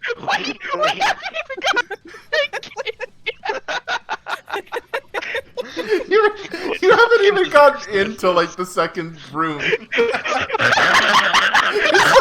still in the hallway. I'm about to They're cry. still in the dude. fucking hallway. It's over. Okay. It's such a sad image of Oigo just laying on Alex's dead body. I'm imagining Alex's fucking whole chest just open. His skull is like fucking blown to pieces. Like he doesn't even have a head anymore. He's just Oigo just lying next to his body. It's what he always wanted. God. Alright. What a good first session for Rachel to join. Half the people have to make new characters. You can all play more by. Hey, you don't have to worry about getting big now. Dude, he died small. This is terrible. Chinhorn is gonna run down here to the corner. He's gonna stop here so you can get a line of sight, and he is going to shoot at Baker. Oh, I'm like, my back's like still turned. I'm like talking to everyone else. He got a dirty 20. Yeah, that hits. 22 radiant. At 21. I'm down again. Fucking believe this. In my head, I was like, they're gonna get the idea that these are like big bad motherfuckers, and they shouldn't just tussle with them. And then Oigo just kicked the wall down. 10, 15, 20, 25, 30, 35, 40. Oh no! Hey. On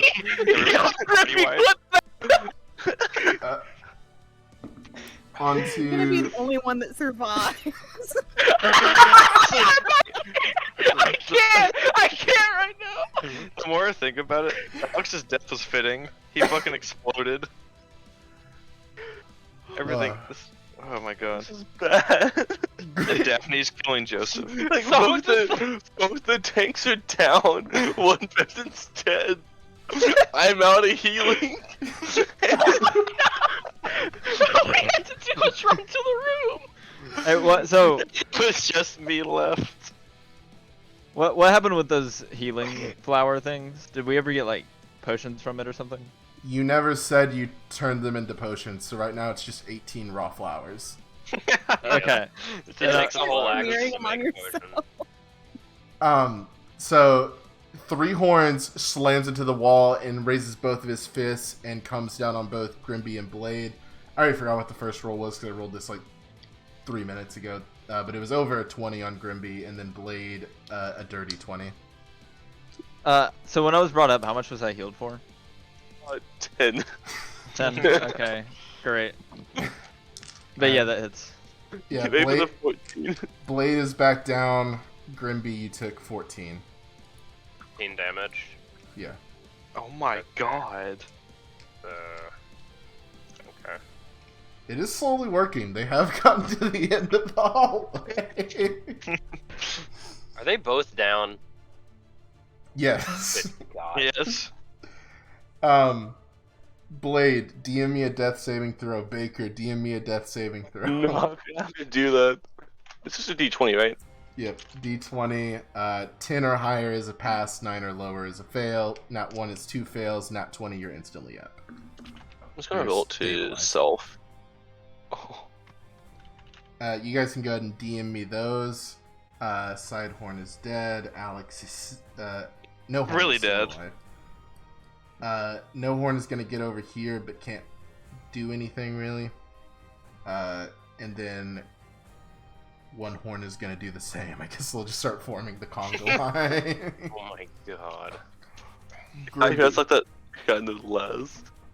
Maybe we weren't supposed to go down to the tree. Oh, Blade, you see as, Blade, you see, I can't talk. Grimby, you see Blade as these, ogres, golems are smashing against one each other, trying to pummel down the hallway. You see Blade kind of take a breath as he is, I think you're stabilized, but not up. You just don't have to do death saves anymore. Let me Epic. death save nat 20. I'm stressed out. Yeah, you are stable at 0 HP. Oh wait, no, you are back up at 1. Okay. Yeah. So Maybe some of y'all can make it out. you're up. You gain 1 level of exhaustion for whiplashing. Alright. All right, and Grimby, it is your turn. So, oh my God. This is, I'm like actually very stressed out right now.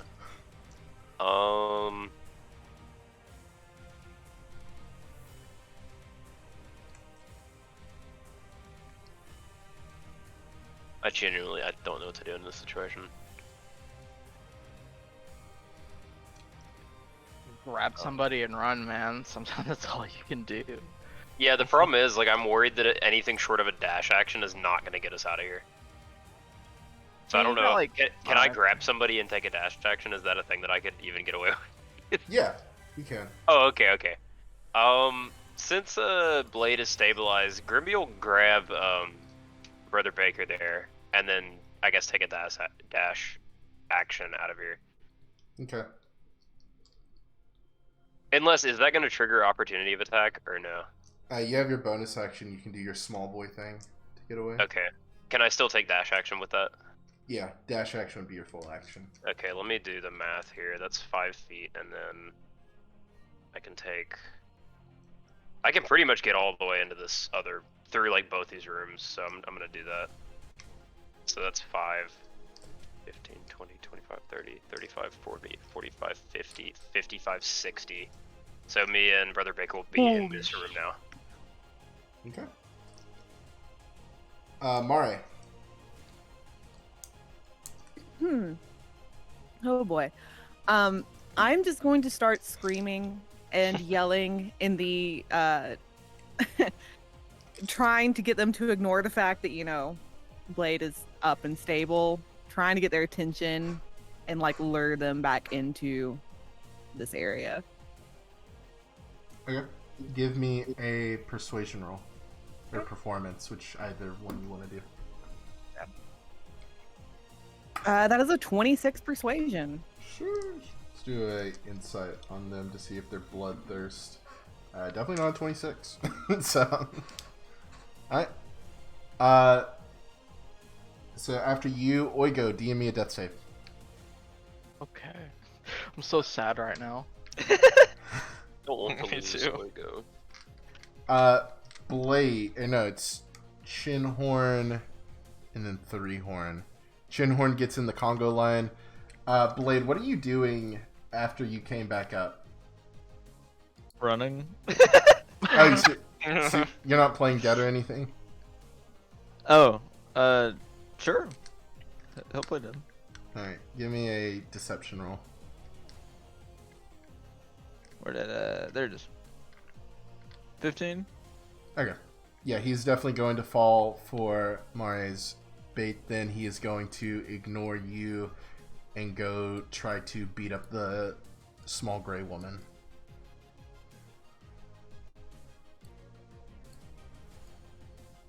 He's going to be able to get up there and he is going to Oh hit no. twice. Oh wait. Come at me, bro.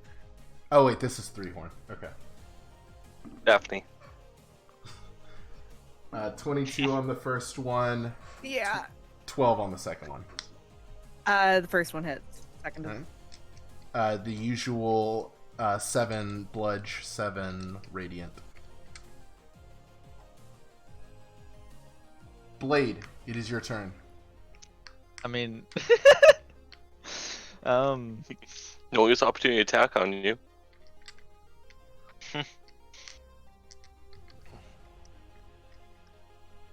I guess I gotta run for it.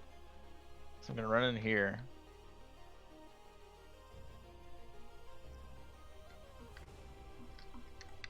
I'm gonna go along this wall. I'm just gonna dash and try to catch up with Grimby. Alright. I only have 1 HP, so I can't really fuck around. Alright. Anything else? Or you dash, so that's everything. Baker, death save.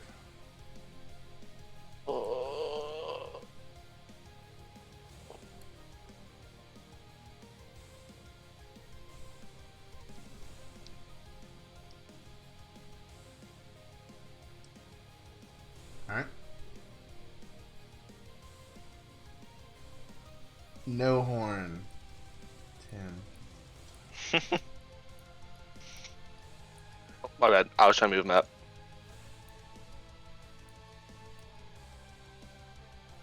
Wait.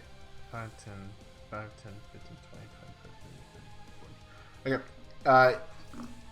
You are going to have 3/4 cover, so it'll be -5, but he is going to try to do his ranged attack. If it misses, it hits Threehorn. Usual ordeal. Let me adjust the stream, which I have not done in a while. 10, I assume, does not hit. No. Alright.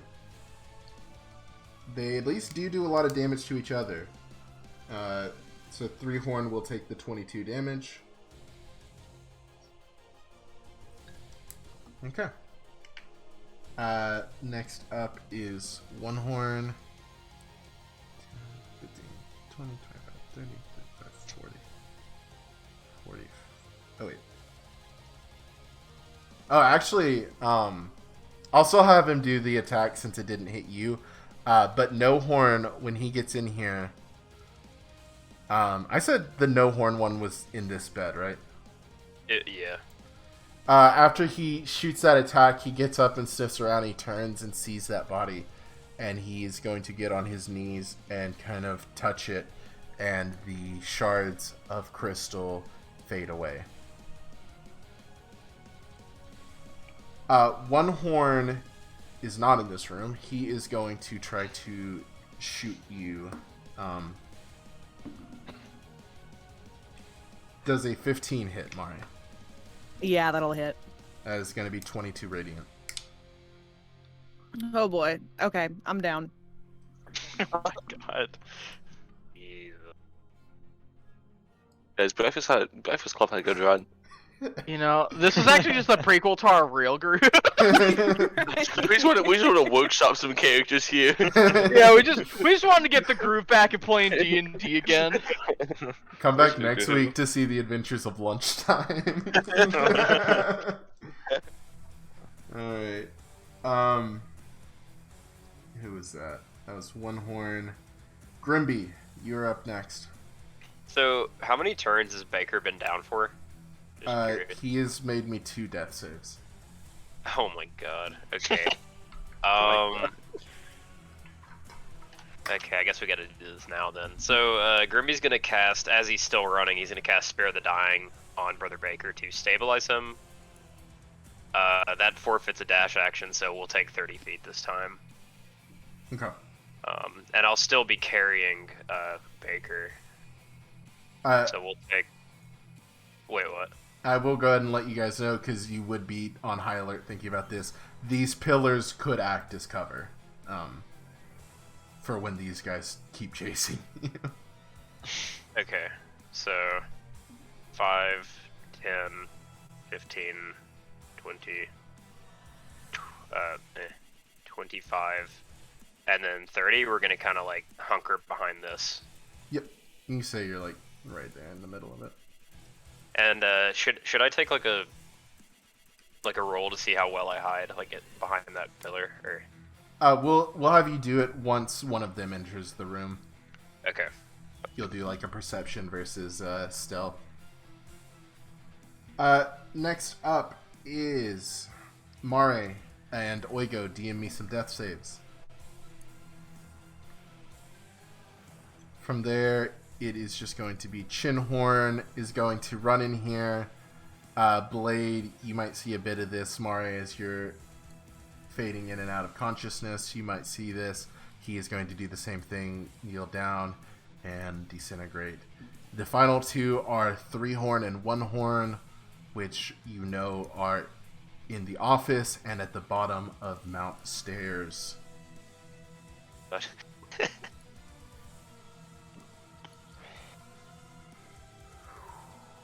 Okay. Alright, this is fine. Blade. Actually, no. 3 Horn is up next. Oh yeah, I guess you are just standing right here. You see him moving towards Blade, Grimby. Do you want to do something to maybe distract him? You have the cover. okay, so I can kind of do just like a quick action. That's what you're saying. I'll let you do a reaction to kind of see if you can distract him, bring him your way. A reaction. Okay. Let's see. I'm going to cast. Can I use Minor Illusion as a reaction here, by chance? Fuck it, go for it. Okay. I'm gonna cast. Okay, let me. Can I draw? Oh, I don't want to do a permanent drawing. Oh, it's the right click, isn't it? I don't want to do that. So, like, right over here, across the room, I'm gonna Minor Illusion a 3-horn skeleton walking north. Oh, that's really good. He is about to slam into you, Blade. That was actually like the perfect thing to distract him. Point of inspiration for that one, Grimby. Yeah. He is about to slam down into you, Blade, as the skeleton catches his eye. He's just so enamored to see this that he doesn't question why is the skeleton moving. He's just going to ignore you and walk away if you want to take an opportunity of attack on him.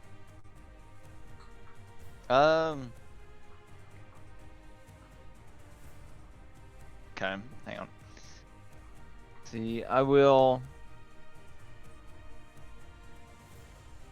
shoot him. with an 18 to hit. Just yeah, that hits. 18 piercing. Double 18s. All right. And then I'm going to. Well, it's just one attack because it's your. No, but I'm just gonna use my movement to. What's a? Oh, I guess it is your turn now. So go ahead. Oh, okay. My That bad. was just a reaction for him moving out of your space. Oh, gotcha. But he'll end up getting up there. I think. Let me measure that. See if he gets further. He actually is back one. Alright, go ahead, Blade. Alright, I'm gonna move up here with Grimby. I'm gonna ask Grimby, how many horns was on the one in the office over there? That would be 1, I think. Okay.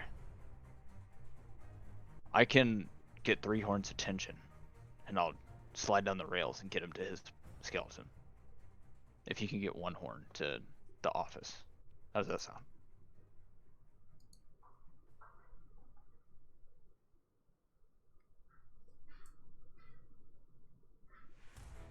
Does that work for you? Thinking about initiative order, I don't think that's gonna work. Oh. Swap that? Yeah, I'm gonna have to Okay. be the one that lures 3 horn. Okay. Sounds good. Then, You should, here, take a Baker, though. okay. Just passing him along. Yeah, Grimby's thinking about those steps, and he's like, there's no way I'd get down those while holding somebody. Then, Blade will make his way down to this pillar. Kind of right here with Baker, I guess. Alright.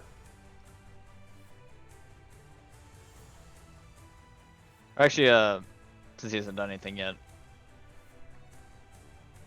I guess he can't go that far. You could use the. You didn't do an action, you could do the dash action. True. If you want to move more. I'll come down here and say, hey, poopy head, come over here. And I'll back up a little bit and go here. As you poke your head in, you look over at Mare. She is not looking good. She hasn't been down that long, but there is blood kind of all around her. Oh, God. Can you, are you able to, like, eat the flowers? Or do you have to make a potion? None of you have tried.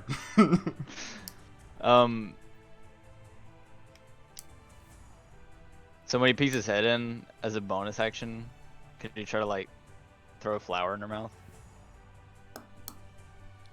Yeah, make me a sleight of hand check, or just do a ranged attack. Like if you have a ranged weapon, just roll that. Zach, I think you accidentally created, like, you know those mushrooms from Dark Souls that just one-shot a motherfucker? I think you just made, like, crystal versions of them. I wasn't. I didn't intend for you guys to break through the wall and start going You should toe-to-toe always with them. intend No. that your players are not going to do what they're quote-unquote supposed to. Oh. I was like, they'll take a couple hits, then back up. What? We've never done that. Well, I think we actually got such good attack rolls in the first one that we had. Yeah, I thought we Yeah, were doing good. No, you guys did shred the fuck through Sidehorn. I think that's why is that we thought that like we were doing well. And then, I did too. What? Like, We've oh, never done that! Like, Okay. fuck, we're killing them. What did you roll to throw the flower? 12. She's just. We're gonna say it lands like right next to her head. Mari will do a roll on your turn. Okay, so that is Blade, Sidehorn dead, No Horn dead, Allie's dead. You were trying to bait over one horn, right? Yeah. And that is where you're ending your turn, position-wise?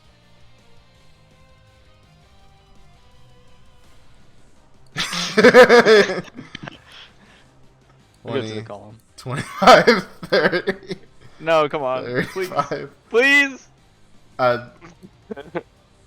Actually, that would be difficult terrain. 5, 10, 15, 20, 25, 30.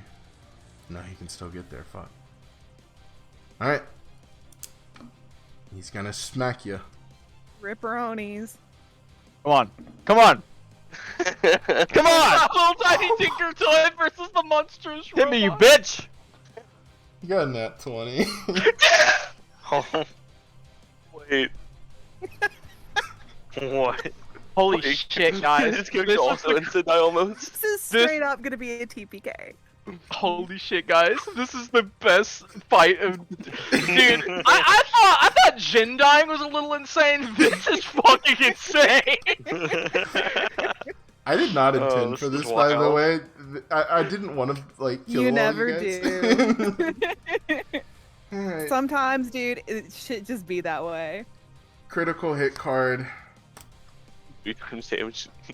Blade also dies. Grimby, remember us. I don't think I'm gonna make it out of here. Yo, Grimby's a necromancer. He can just bring us all back as zombies. Perfect. One Okay. of these days. So in total, you're gonna take 28, 32, 42 damage, Blade. And so you're gonna be down, so this doesn't really matter. But his first attack just nails you. You're trying to, like, back up across this stone as this thing chases you right after you taunted it, and it just smashes its hands down right on your shins. You cannot take the dash. You cannot take the dash action God. for 5 rounds. Wait, didn't Noah say he only had 1 HP? Yes. And I'm a paladin as a tank with like 36 HP. Wait, Yeah, couldn't he be? 34. Wait, couldn't he use like? Wait, you oh, have I guess it doesn't matter. 34? Well, you only Wait. have 34? Yeah. Hey, Baker, don't you have intercept? Oh, I am at 0 still. I just don't have to make saving throws. Oh wait, you're God at bless. holy shit! Wait, how much damage did I say you took? It's over 40. 40 Why did you something. say how much HP you had max? I wasn't gonna question it. Figure that up. Grimby, you see as this thing just smashes into Blade. Oh, actually, no. You're not, because that was 2 instances of damage, because the second attack, I just went ahead and rolled them together. Okay. The first attack only did 24, so you didn't go over your max. You went down, and you failed 1 death save because you got hit. Actually, you failed 2 death saves, because if you get hit while you're down, it's a Jesus crit. Christ. You're not dead yet, though. No, but like, you know. Yeah, but there's no way we get anyone out of here. Oh my god. Awesome. End it, man. Grimby might be the sole survivor. This is awesome. I don't Grimby's think gonna I'm be the. outrun this thing. He's just gonna run down the You stairs. can You'll out- you can- eventually you can find out- you the can out- body. You can out hide him though. You're small. You're the only possibility of Well- rebuilding Breakfast Club. The Grimby, last member. it's time to find out if you can outrun it. It's your turn, my man. Grim, Okay, so Grimby. the problem is we don't have map outside of this area. Okay, so these are like the steps out of here, right? Like this is how you leave. Yeah, he is right at the foot of the stairs. Wait, this is the foot of the stairs? No. The body of 3 is right at like the foot of the stairs. So if you get here, you're good. If you can Oh, get him to there, you're good. Really? Yeah. Fuck, how do I do that? To get like going here, do I have to go all the way up here first? To go down the stairs. Yeah. I mean, you could just jump this ledge. I would take like a ridiculous amount of damage though. Oh yeah, you are tiny right now. You take 1d6 per 10 feet. How many feet is that? I don't know, like probably 2. If you jumped from the very edge over here, probably 2d6. 2d6. If you jumped from, And would I be able to move afterward? if you had any movement left, Okay. So I could go 15 there and then just jump. yeah, you would be at the bottom of the Right. stairs though. Okay, 5, 10, 15, and Grimmy's gonna jump. over the ledge. Let's see how much Says- damage. 2d6 fall damage. God fucking damn! You're gonna take 11 damage. Okay. Alright. I'm still up. And I'll, there's no map for this, but I'm gonna, like, move behind where, like, the three-horned skeleton is. Okay. And I'll kind of, like, hide, I guess, behind it. Alright. Is that where you're ending your turn? Yeah. Mare, give me a survival check. Not a death save right now.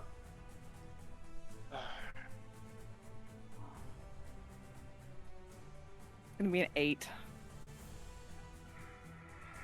Give me a death save. Okay.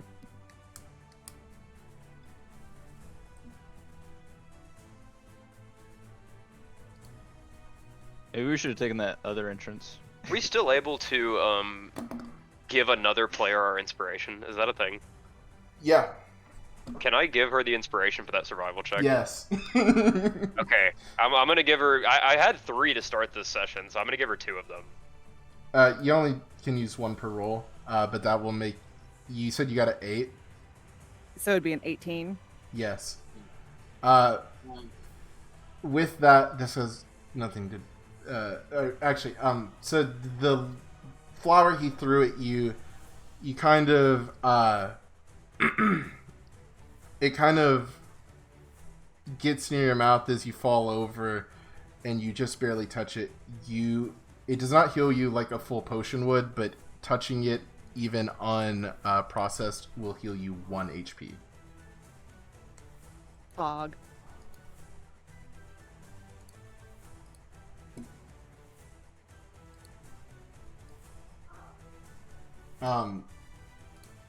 That would be your action though, but if you can still do a bonus action, and you are prone right now for any movement. I will definitely bonus action healing word myself then, All right. and that'll be it. Okay. Oigo. I know the song and dance.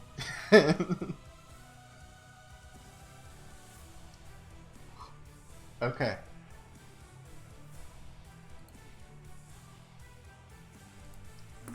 All right.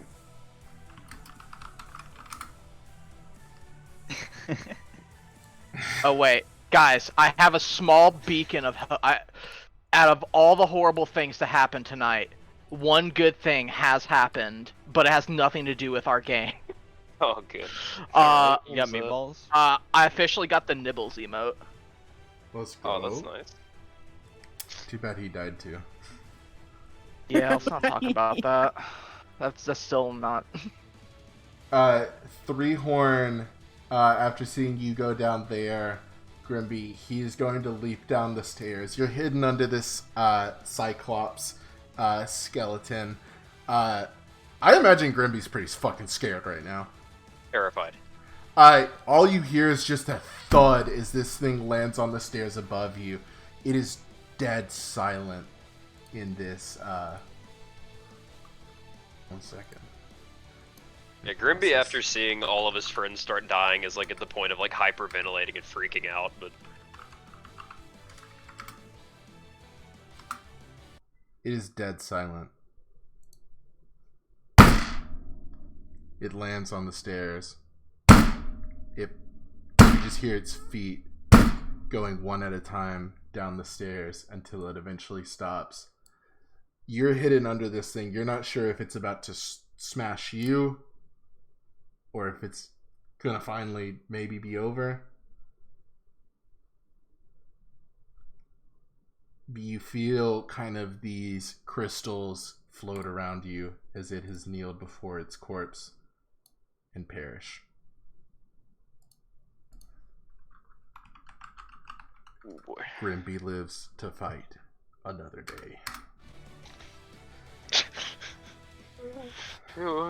Restart battle music. That was Three-horn, which means we are back at the top of the initiative. with Blade. I need you to give me a death save. Alrighty.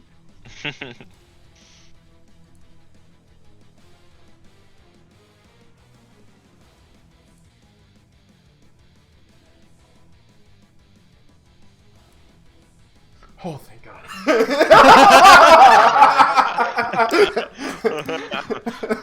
It's close. It's a close one. I think you're technically supposed to stay unconscious for like several minutes. Give me a con save, Brother Baker. On save, okay. Yeah. Wait, I have it's filling spells. A 12. No, you're still gonna be you're not down, but you're just kind of sleepy. Okay. A little sleepy. My God, character has half multiple fiendish. concussions right now. One horn is next. He's going to sidestep you guys. He heard some bitch Grimby was down here. Oh,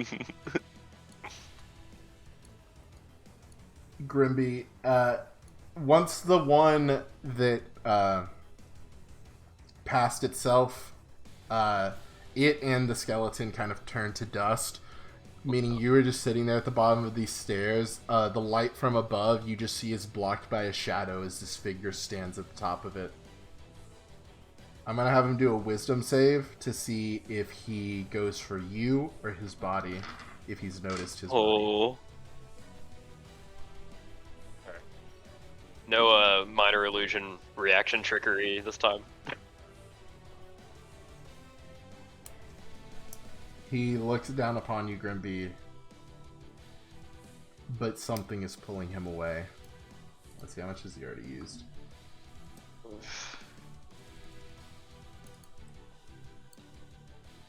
Baker, Mare, you're kind of sitting at this doorway. You look over, you see one horn staring down the staircase. Baker, you're kind of coming in and out of it. You see him. Grimby, you know if he takes one step down, you're a goner. There's no more running from this guy if he starts coming down these stairs. But something pulls him away, and with the rest of his movement for a dash action, he slowly dashes to the office, touches the horn of the foreman, and we are out of combat. Oh my god. Wow. We do need to stay in initiative order for a little bit to resolve the people who are down, though. So it's not just me randomly calling for death saves. Okay?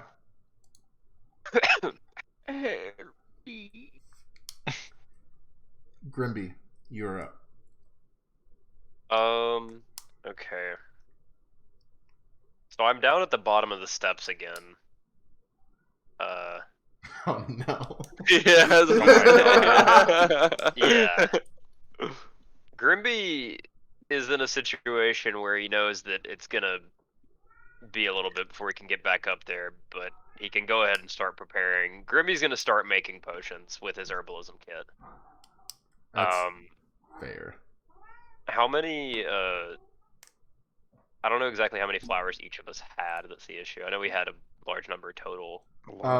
Just to keep it simple, any Just divide 'em. materials I've had like just kind of like a shared party inventory. We'll gamify it a bit, so you have 18 at your disposal.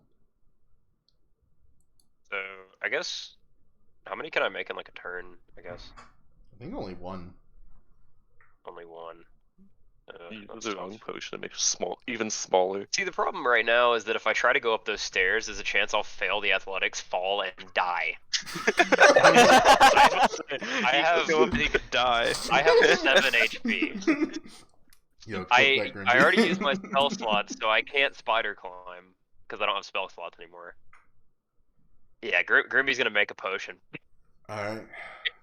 I'm sorry, I don't know what else I can do. All right. No, that's fair. We don't want more deaths. Mare. Fuck. Okay. If I move right here, can I see like Blade on the ground? Yeah. Okay. Move there. Healing word on him Thank God. for Oh man. 9, and then use the rest of my movement 5, 10, 15, 20 to start going this way. All right. I thought it was a goner, dude.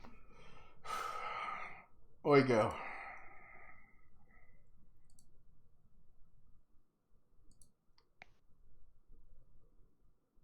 Okay. He didn't freak out. We're good. Austin's been a lot quieter than usual. Yeah, I don't know if that's if him. Maybe it's his- because I I'm don't know if maybe his it's because I'm silence- down. Yeah, I There don't know isn't if much his silence input is on. everything. I wouldn't assume that.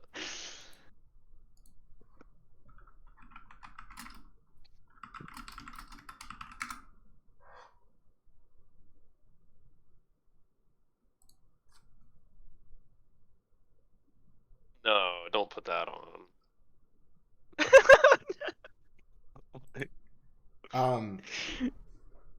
Blade, you and Baker kind of come back up together and realize everything's over. You hear Grimby down below. Oh, it didn't play the fucking music. Stop playing.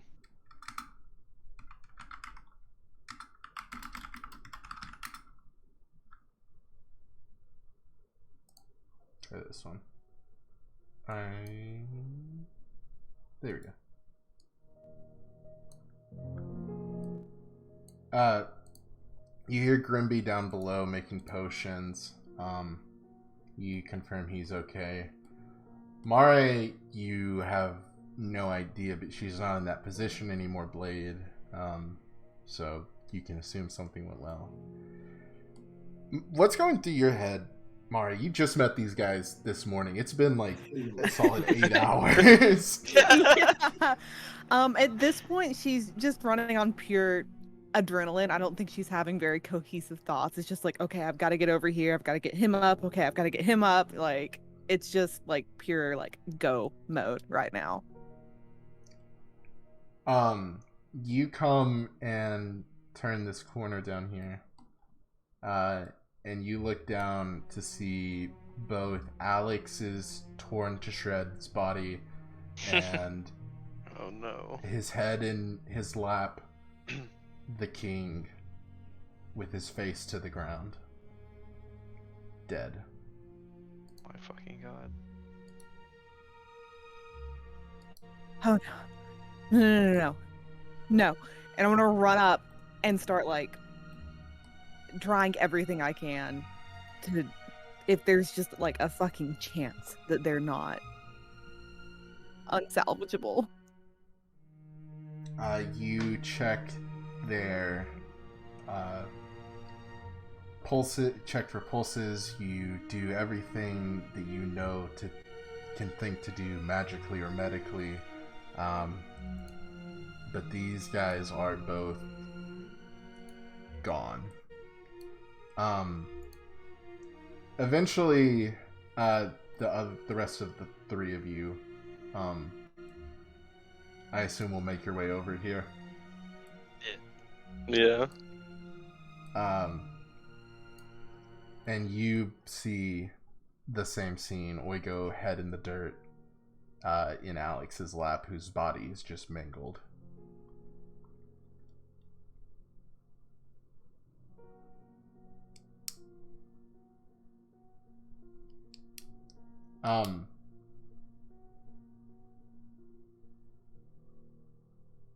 You can say whatever. He died with his king. And the king died with him. Is Mars still trying to revive him this whole entire time? By the time you guys who got up here, she's kind of just like kneeling in front of them, sees you come in and just gets up and looks to all of you and solemnly says, I'm so sorry. And kind of walks over here to give you guys some space.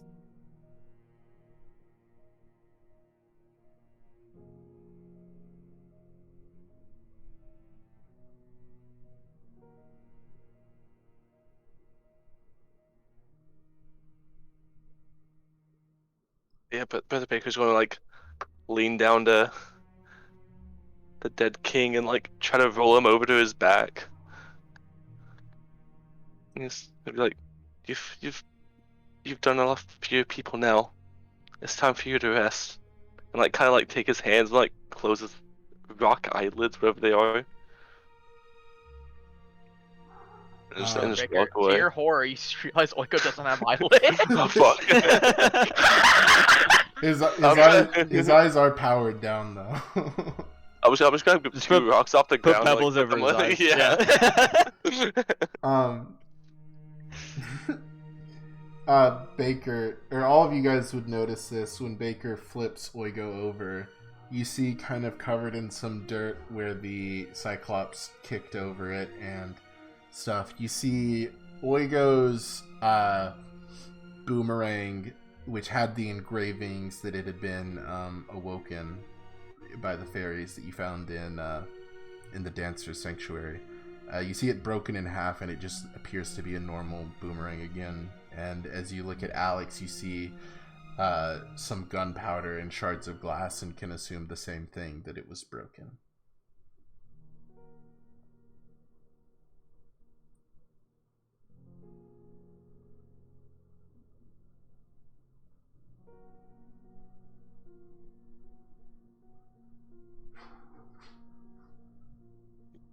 Trying to save his underling.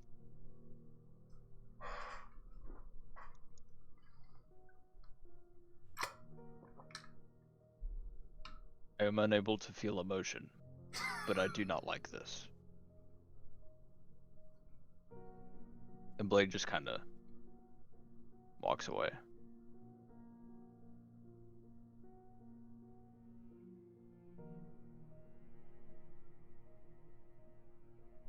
What's going on with Grimby right now?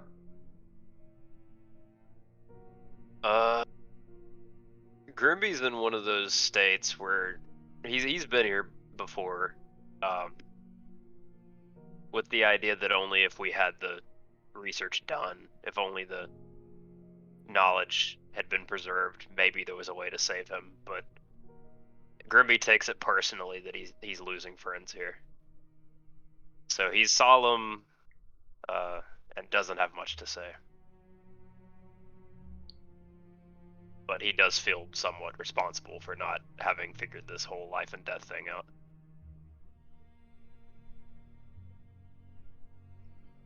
Is there anything else you guys would like to do?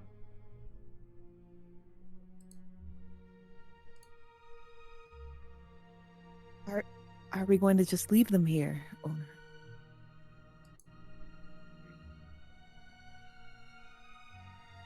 No, of course not. Blade will grab Oigo, I guess. I'm also. Sorry, I'm just thinking about when we go back to full size. Go 14. Oh, we died tiny forever. Grimby will see if there's any possible way to pick up. That's what makes this guy Alex, fucked right? up. We're all super tiny when this. We're all gonna die. We all just mean that we go died tiny forever.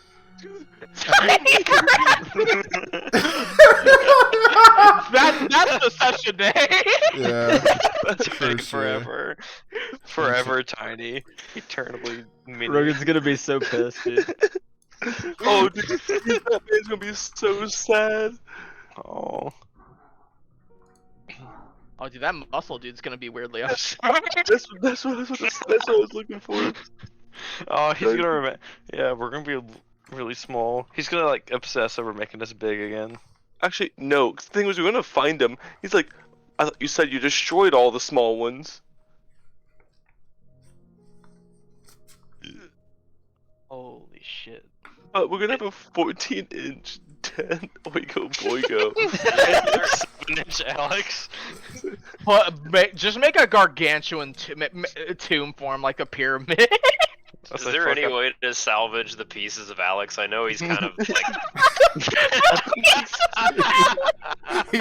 he is brutalized. I'm Like, not, is he? How many pieces is this poor guy in at this point? My thought was like his whole fucking body's been like shredded, and then like his head, his like face and chest are just fucking open, like blown open.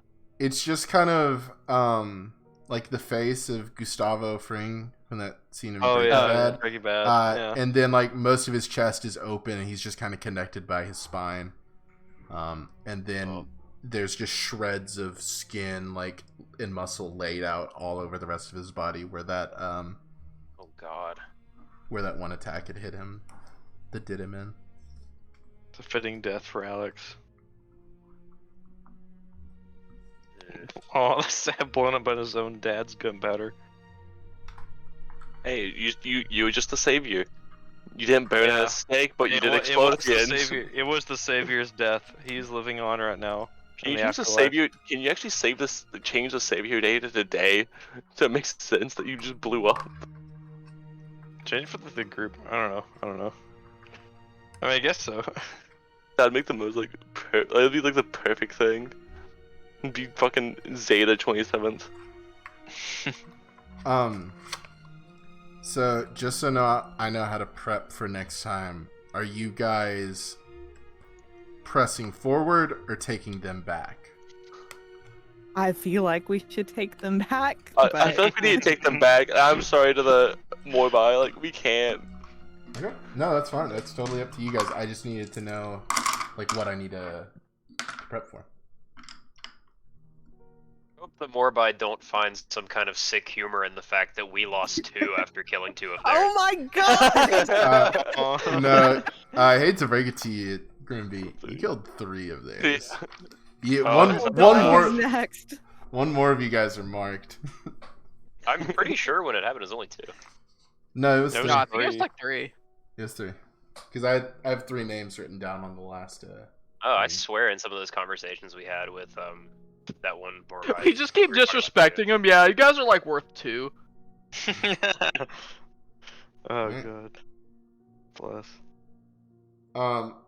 I let Alex have some last words, so Oigo, as they empower you with just a little bit of stone, putting them over your eyes, if you have a few last words you want to say.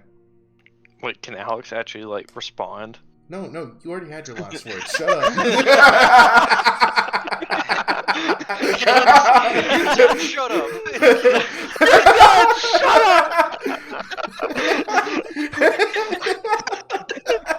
I was about to say, how the fuck Grimby, clip that. You can see Oigo cough up dust. Baker, come here. I'm already here.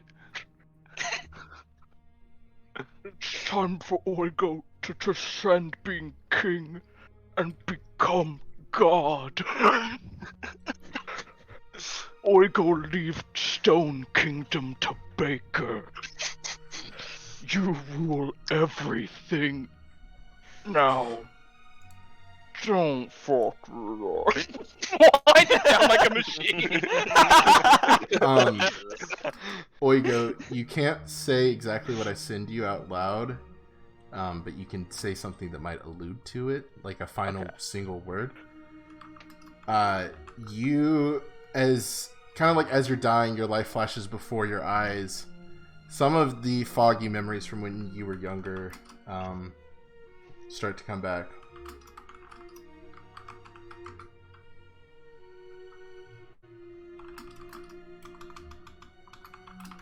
Home. That's very weird. Did you say home? The mountain.